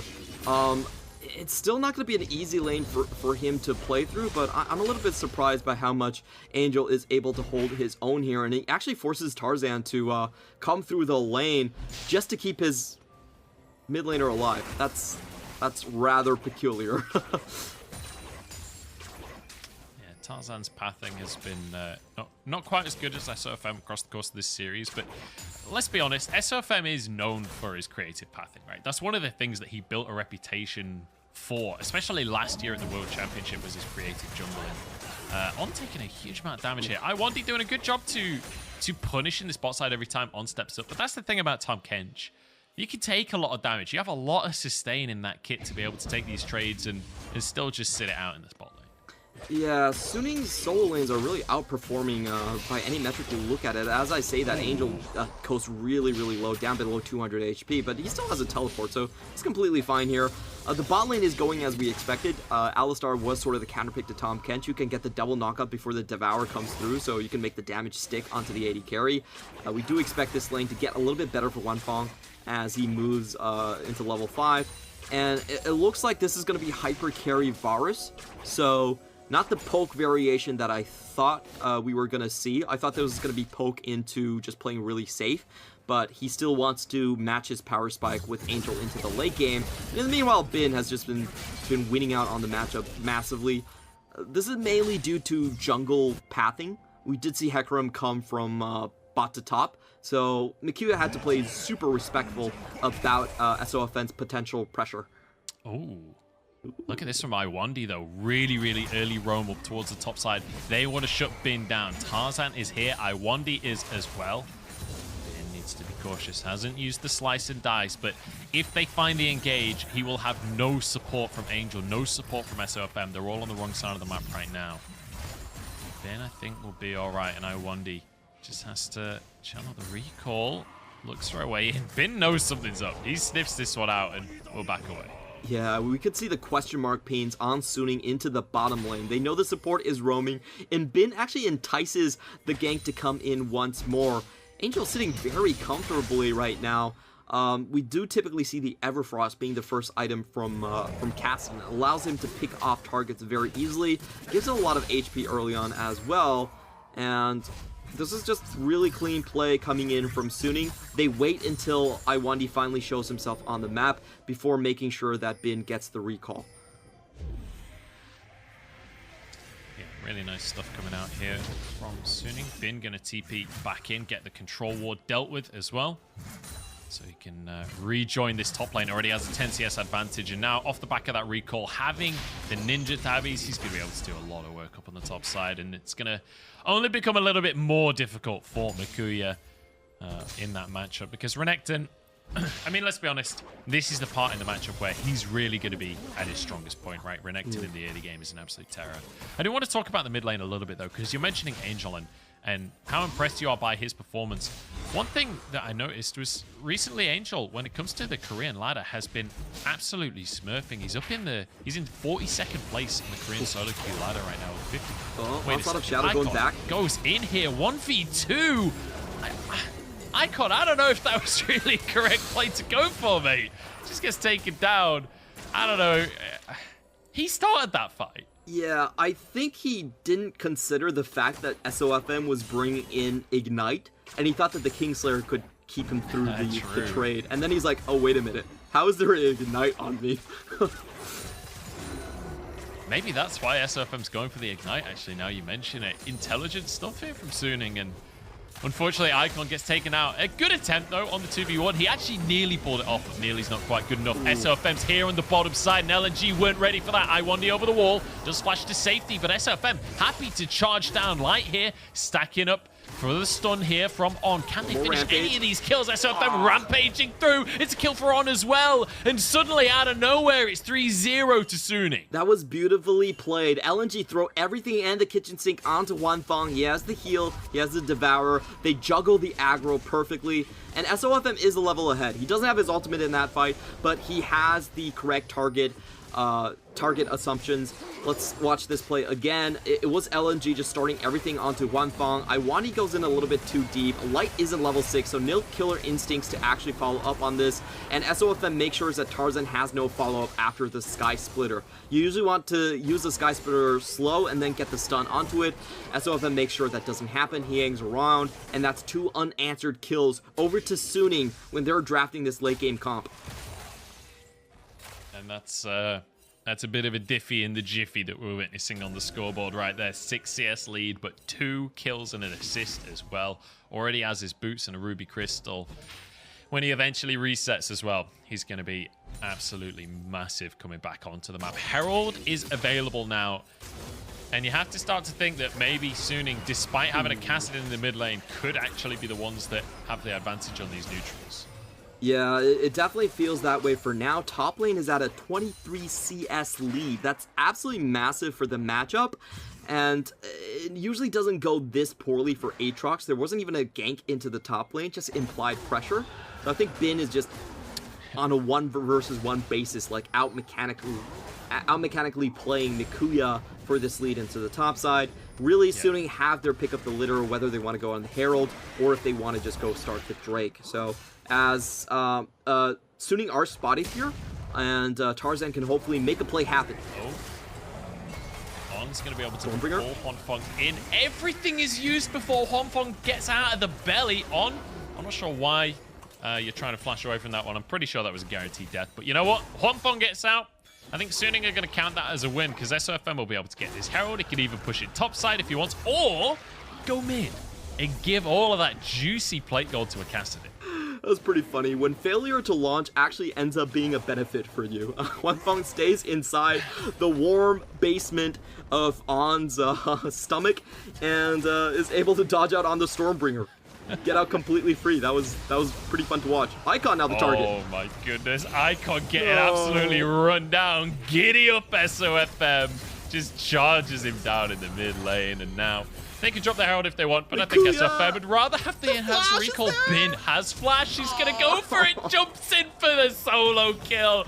Oh, it's brutal. As Suning, they've got this ridiculous draft, and they're still just styling on LNG.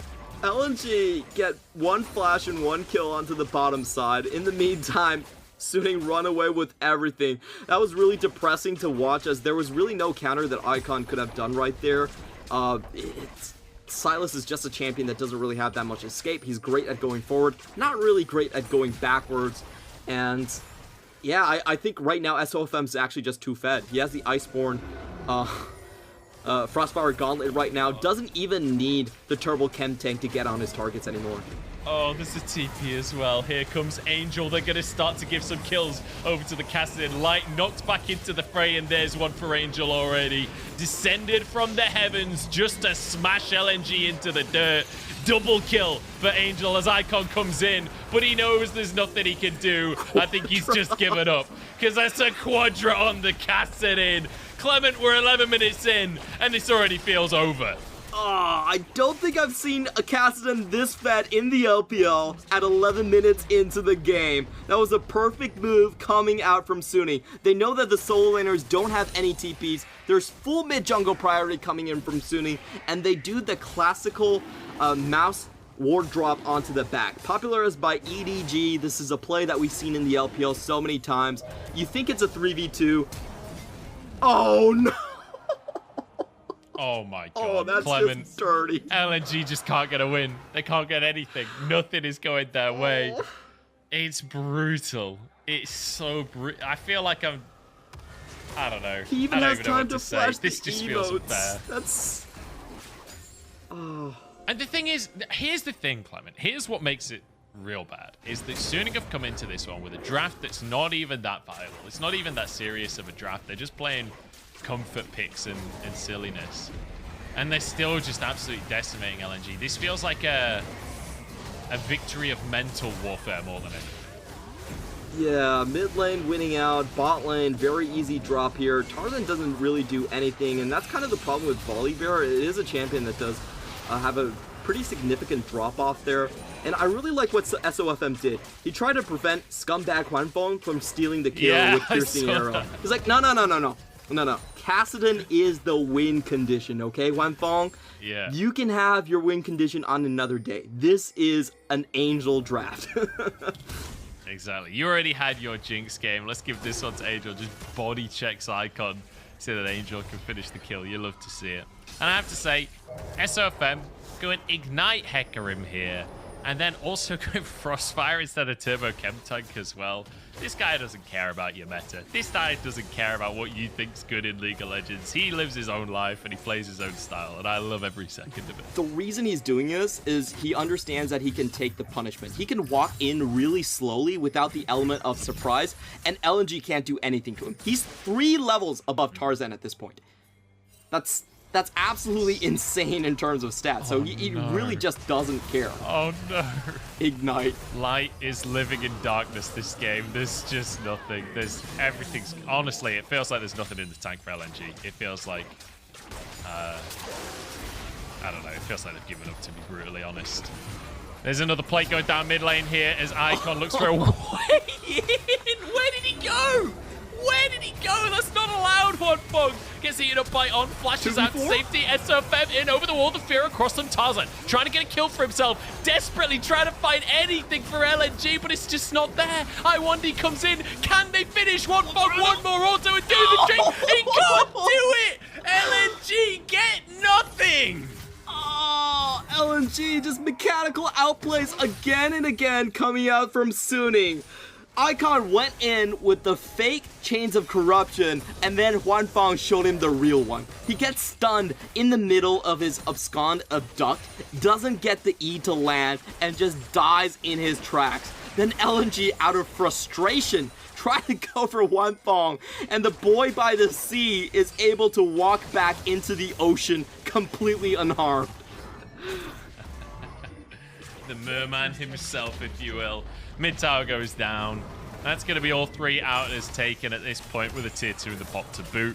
Everyone has a bounty aside from On, but he's Spartan 117 on the scoreboard, so he don't mind too much. Let's take another look, because it was the burst damage out of Huanfeng with the WQ combo that was just insane here. Yeah, so what I do want to point out here is when you land the Chains of Corruption, you do get full Blight stacks, and that's why he was able to burst out Icon so heavily right there. And afterwards this play, you have Ignite ticking on Huanfeng, you have Tarzan sitting on him, but watch the footwork. That was pixel perfect, actually. Huanfeng dodges out of the Sky Splitter and then walks backwards to avoid Iwandi going up onto him. He gets out of that one extra auto attack that would have cost him his life, and he rubs the salt deep into LNG's wounds. And the thing is, you've all seen the clips of Volibear junglers that are building tank, ulting onto an AD carry and just one-shotting them. I think Whippo is the biggest example, right? But the thing about those clips that's different to this one is that usually the AD carry isn't a level ahead of the enemy jungler. Tarzan is so far behind, he does not exist in this game of League of Legends. Now, second Herald of the game goes down in the mid lane. This will be a tower for Suning. Can they find a fight as well? Bins in on the back line. Angel's ready to try and sweep some kills up, but it's just going to be the tower for now. Mikuya forced away on the top side of the fight. Second charge coming on through here. Can Suning brute force this one? They're looking for the fight for themselves. The tower goes down and immediately 2 kills are taken. The fight is over before it ever even began. We're looking for another clean ace, the 19th, it seems, of the series. And Suning just eradicate LNG. Angel's going back for the teleport. They're actually going to finish this one up pre-20 minutes. If this goes through, it's actually the fastest game of the LPL this split. Not even at the 17-minute mark. There's a lot of players respawning, but you can tell Suning want it done right now. They've got dinner plans. Suning say, who cares if Kassadin is a late game carry? We ain't got time for this one. 17 minutes on the clock as they cut down Tarzan once again, and they cut down LNG's dreams of a playoff run. Through the gauntlet they will go as they find yet more kills, and the Lions can roar. They clean up their game from the regular season, and they annihilate LNG 3-0. That was one of the quickest series that we have ever witnessed on the Rift. I didn't expect this out of 2 very slow teams. We thought this was going to be a battle about glaciers colliding, but Suning show us completely different. They say, we know what the weaknesses of LNG are. We have seen the extent of their draft prowess, and we're going to counter with a bit of spice on ourselves. They go for pure lane dominance on off picks you don't really expect it. Renekton, sure, they should get a little bit of a lead over Aatrox, but not a 20 CS wallop. And Kassadin, there's no way that he should have been that far ahead of the Sylas. That was kind of ridiculous coming into the matchup, especially when you consider the fact that there's also a Volibear with hard crowd control on that lane. So I feel like Icon kind of mismanaged his lane, pushing it a little bit too early, got out-traded, and we also see just SOFM, he has to be the MVP this time around. He was so on point with all of the ganks, just making sure that Sylas never got going and taking over Tarzan. You never want to challenge Vietnamese jungler in their own terrain buff.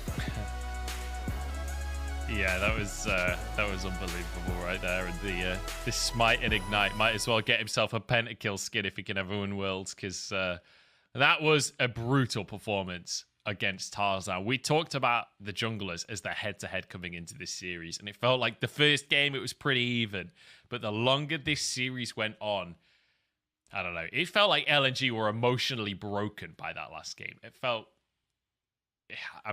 over before it began. It really did, and I think it just goes to it's just to show that how far Suning are ahead in terms of their player caliber. I think that coming into the series, that was kind of the biggest factor. You look at Bin and you look at Angel, and you say those 2 guys are actually going to crush their counterparts. That's exactly what happened. Really disappointing series from Icon. Really didn't get going whatsoever. We didn't really see any signs of life coming out of the mid lane, and it's still a win for LNG overall this season. They will be eliminated. There is no loser bracket waiting for them at this side of the playoffs. So they do make it to playoffs. It is an advancement for LNG. They go out of the 15th place spot into the 10th place spot. So, I still think it's kudos to them that they have improved, but it really isn't enough to actually show themselves up to a contender, and I think the combination of Tarzan and Icon, frankly, just hasn't worked. Yeah, it's been a rough split for LNG across the board, and as you rightly say, the winning lanes, especially in those solo lanes for Suning, are very much the story here, but also the way that Suning are playing in the early game. Like, I think that's my big conclusion here, my big takeaway is that Suning were proactive here, they were playing to make sure that they were denying the early game win conditions from LNG. The amount of times that we saw everyone TPing down into that bottom lane, the jungle focus from SOFM down in the bottom side as well, to make sure there was no way that Light and Iwandi could take over the bot lane. And once they did that, it felt like the rest was just a walk in the park. It really was, and Angel's ability to actually outplay Icon in this mid lane was really surprising to see. I did expect LNG, like a lot of their drafts are actually based around the concept of mid jungle priority, and they never were able to execute it. That's, I think, something that just kind of boggles my mind. Angel wasn't even really trying to contest these. He was just playing for the hyper carries and going into the later phase of the game, but SOFM, he was either stealing away the blue, he was either out farming Tarzan, and he really has an oversized impact on this series. I think if you were waiting for the head-to-head, as we showcased at the start of this segment, between SOFM and Tarzan, at the end of the day, you have to say SOFM cleanly is the superior jungle here. Yeah, I think that's unarguable, and I have to say, I love that. If Suning were going to get the fastest game of the split, it had to be on the Kassadin.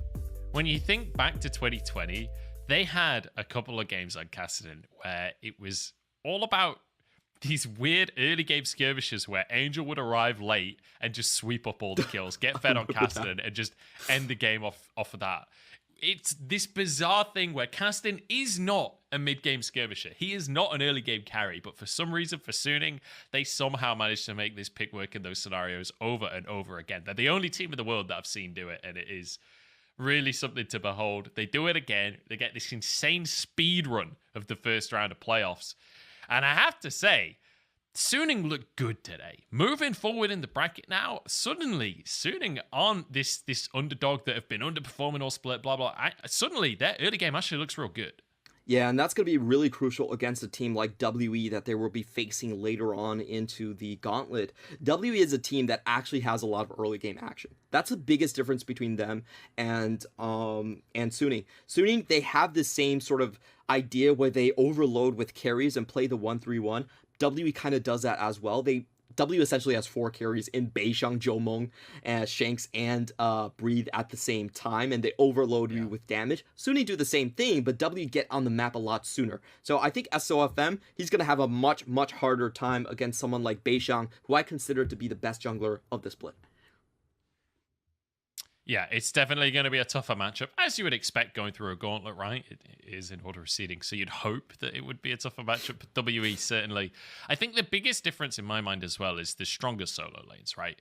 Breathe versus Bin, that is going to be a banger. That series, like that matchup in the top lane, please give me carry matchups. Please let me see some Camille, let me see some Jace, let me see some of these picks where there is a lot of skill expression, because those two top laners have so much ability to take the game into their own hands. I want to see that 1v1 so bad. And I think from this series, we can conclude that Angel has woken from his slumber. This was a very slow split for Angel. Didn't really have too many highlight plays, but this series, man, the mechanics were really on point. The fact that he was able to actually steal away Nautilus's ultimate when Nautilus was was throwing out the dredge line and get the ult off mid-air to stop Mikuya's engage at the same time was disgusting to watch. It just goes to show you how on point Angel is feeling. And that's going to be massive against someone like Shanks. I think Shanks was a bit exposed throughout the patch 11.5. And we saw that a lot of teams were trying to target him out. They were giving counter picks to the mid lane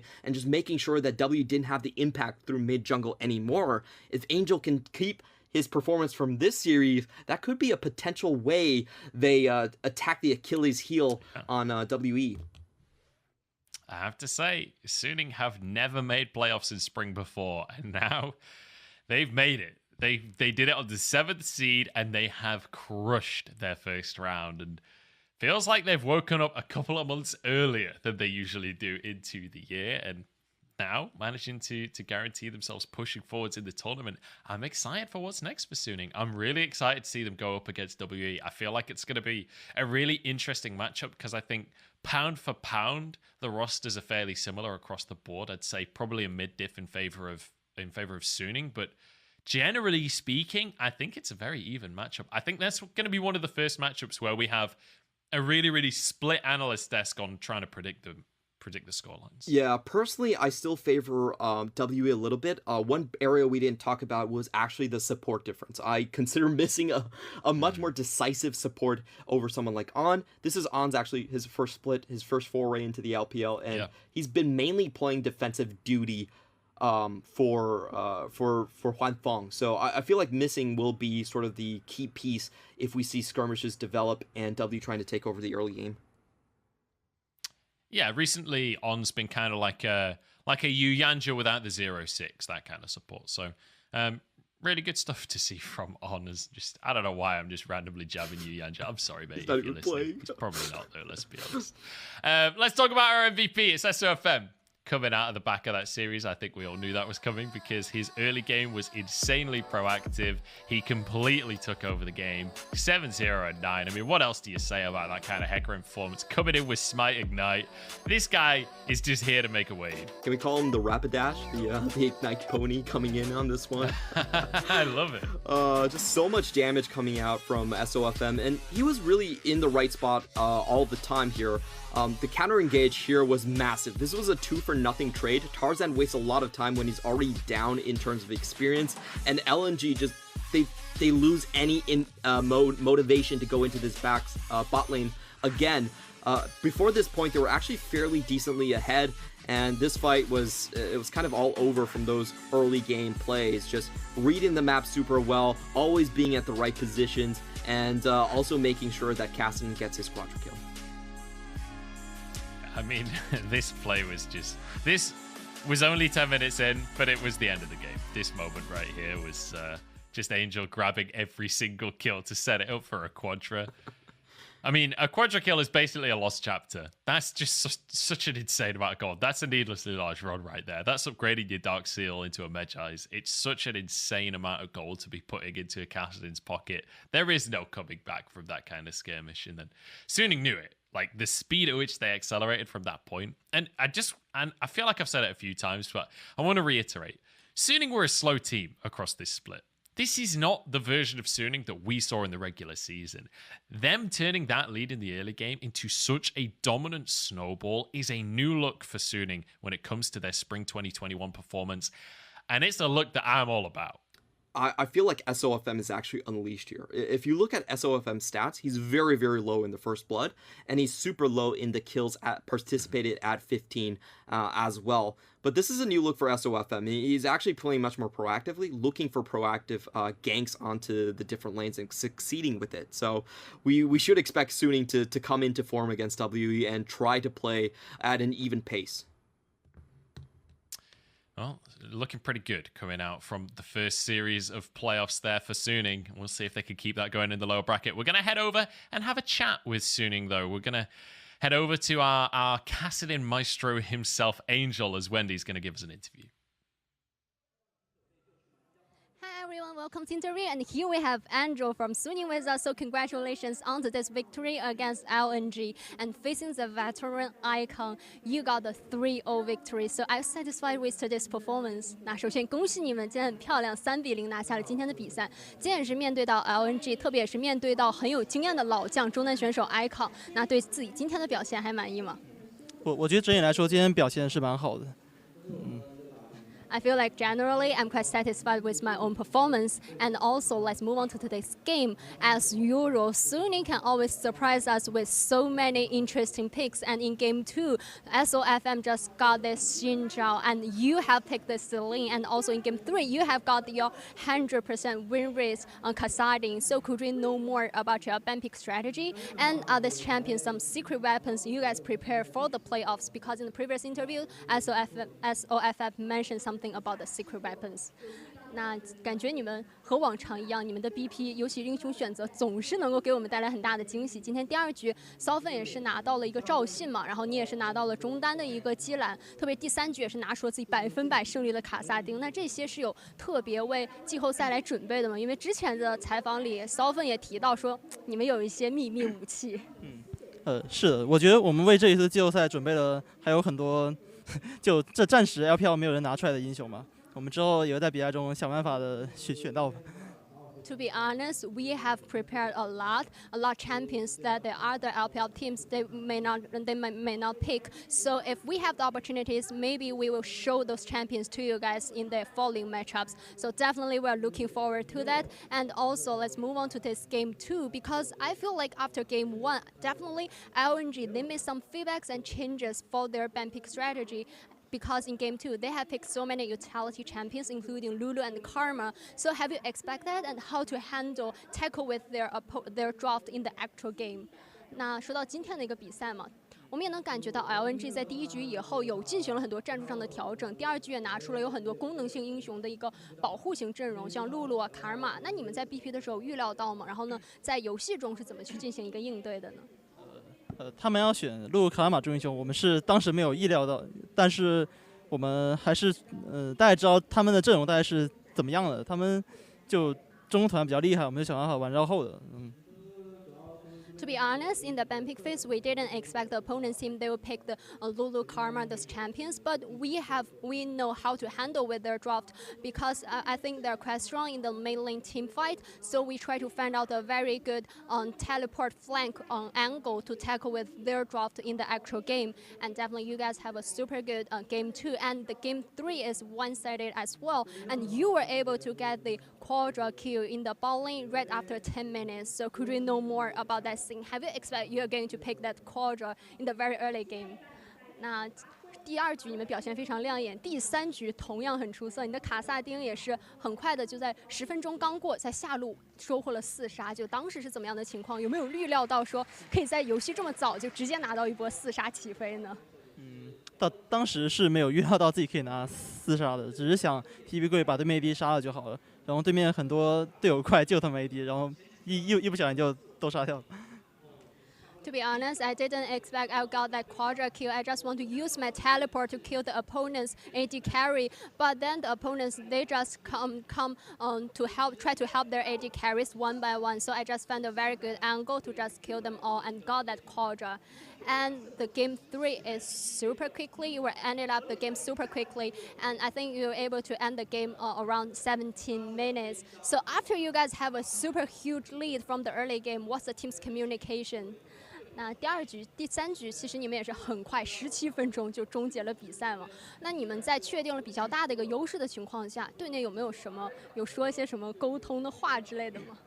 就当时我们陈斌还说就拆下路慢慢打，我说我们直接快点结束掉这把，我们挑战一下最快拆人基地的记录。At that time, Bean told us we just to slow our pace a bit and to get the bot lane towers one by one. But I just told all my teammates, let's try to challenge the record of the shortest game duration for the splits. So we just quickly to break the opponent's nexus for game 3. And also my last questions, definitely you guys have a very clean best of 5, but the day after tomorrow, you guys are going to face against WE. So do you have the confidence to take this revenge? And if there are any preparations you guys will have? 那其实今天是很漂亮的一场对决嘛，但是赛程也比较紧，2天以后也将会面对到 WE。那有没有信心从他们这里完成复仇？然后会做哪些特别的准备吗？我觉得我们在下面 WE 的时候，我是非常有信心可以战胜他们的。我们做准备，我觉得应该也不用做什么特别特殊的准备，我们就做好自己的就好了。I have the enough confidence to just take them down, and also I don't think we need to do so many special preparations. We just try to do our jobs, and I think we were able to grab that win. And best of luck for the next best of 5, and congratulations again. 那再次恭喜你们下一场比赛，加油 ！And back to you guys. Bye bye. Thanks very much, Wendy. As always, I love that. Aegis is like, look, mate. We're speedrunning the LPL. What more do you want me to say? I got a 10-minute quadra on Cassid, and it's as simple as that. Like, it's just what a Chad. What an absolute Chad. The thing that I'm most excited about is that they said they're playing a lot of champions that no one else is picking. So far in the LPL, we have selected 98 champions, and there's 56 of them still left on the table. So we are going to see some interesting things from Suning. That's the thing about SOFM. He always has been the mad scientist. He's always drafting something you'd never expect. Yeah, I'm ready to see what other cracked creations SOFM is going to bring out for us across playoffs. I cannot wait to see their matchup against WE. I tell you what, round 2 of playoffs is going to be stacked. It's going to be so much fun to watch, and I think it's going to be closer than I think maybe people were expecting coming into playoffs. Speaking of which, let's take a look, right? We got a 3-2 in favor of Rare Atom to start playoffs off. We've now got a 3-0 in favor of Suning. to finish round 1, and it means that our matchups for round 2 are Fun plus Phoenix up against Rare Atom. That was a 3-game banger in the regular season, and I expect it to be just as much fun in round 2 of the playoffs. And then WE versus Suning, we've already talked about it a little bit. I think that's actually going to be an insanely good matchup. We could have 2 5-game series here in round 2 if my expectations of the teams are accurate. None of these are going to end in 3. Rare Atom versus Fun Plus Phoenix is going to be very, very exciting as well. That's kind of your late game team fighting comp versus FBX that wants to get it done early with 10 now on the roster. My anticipation is Rare Atom actually inch out here and continue on their upset route towards JD Gaming. While for Suning versus WE, W actually beat Suning quite handily in the regular season. Breathe plus Beishang really overpowered SOFM and been in the top side, but this time around I'm hoping that Angel can be the difference maker against Shanks. The meta is changing, the mid lane is getting a little bit more explosive, and maybe Angel's champion pool can win the day. Yeah, we'll have to see. I mean, I think everyone could have predicted this. You know I'm going to be leaning towards Suning on that one. Tomorrow's match is going to be FPX versus RA. Clement saying on stream just now that RA might be able to edge that one out. I think I'm still leaning towards FPX, but honestly, I don't even care who wins. I'm just hoping it's going to be a banger series, because FPX against BLG in the most recent series looked like they were back on form, but RA getting the upset over IG yesterday, it really does feel like it's completely up in the air. It feels like a lot of our teams have leveled up for playoffs, which is exactly what we wanted to see. And Clement, I'm just excited at this point. I'm like a kid on Christmas Eve. I'm so excited to open the presents that are round 2. Well, you got 2 weeks of Christmas heading for you, because we go all the way into finals on April 18th. It's actually insane how long our playoffs are. There's 12 series to watch, and it's actually kind of overbearing, to be honest. Yeah, there's a lot of League of Legends coming our way, but you know what? That's what I live for. That's going to be the end of the show. Thank you very much for joining me, Clement, and thank you, of course, to production. But from all of us, we're going to say good night. Thank you all for watching. And we'll see you guys tomorrow for RA versus FPX.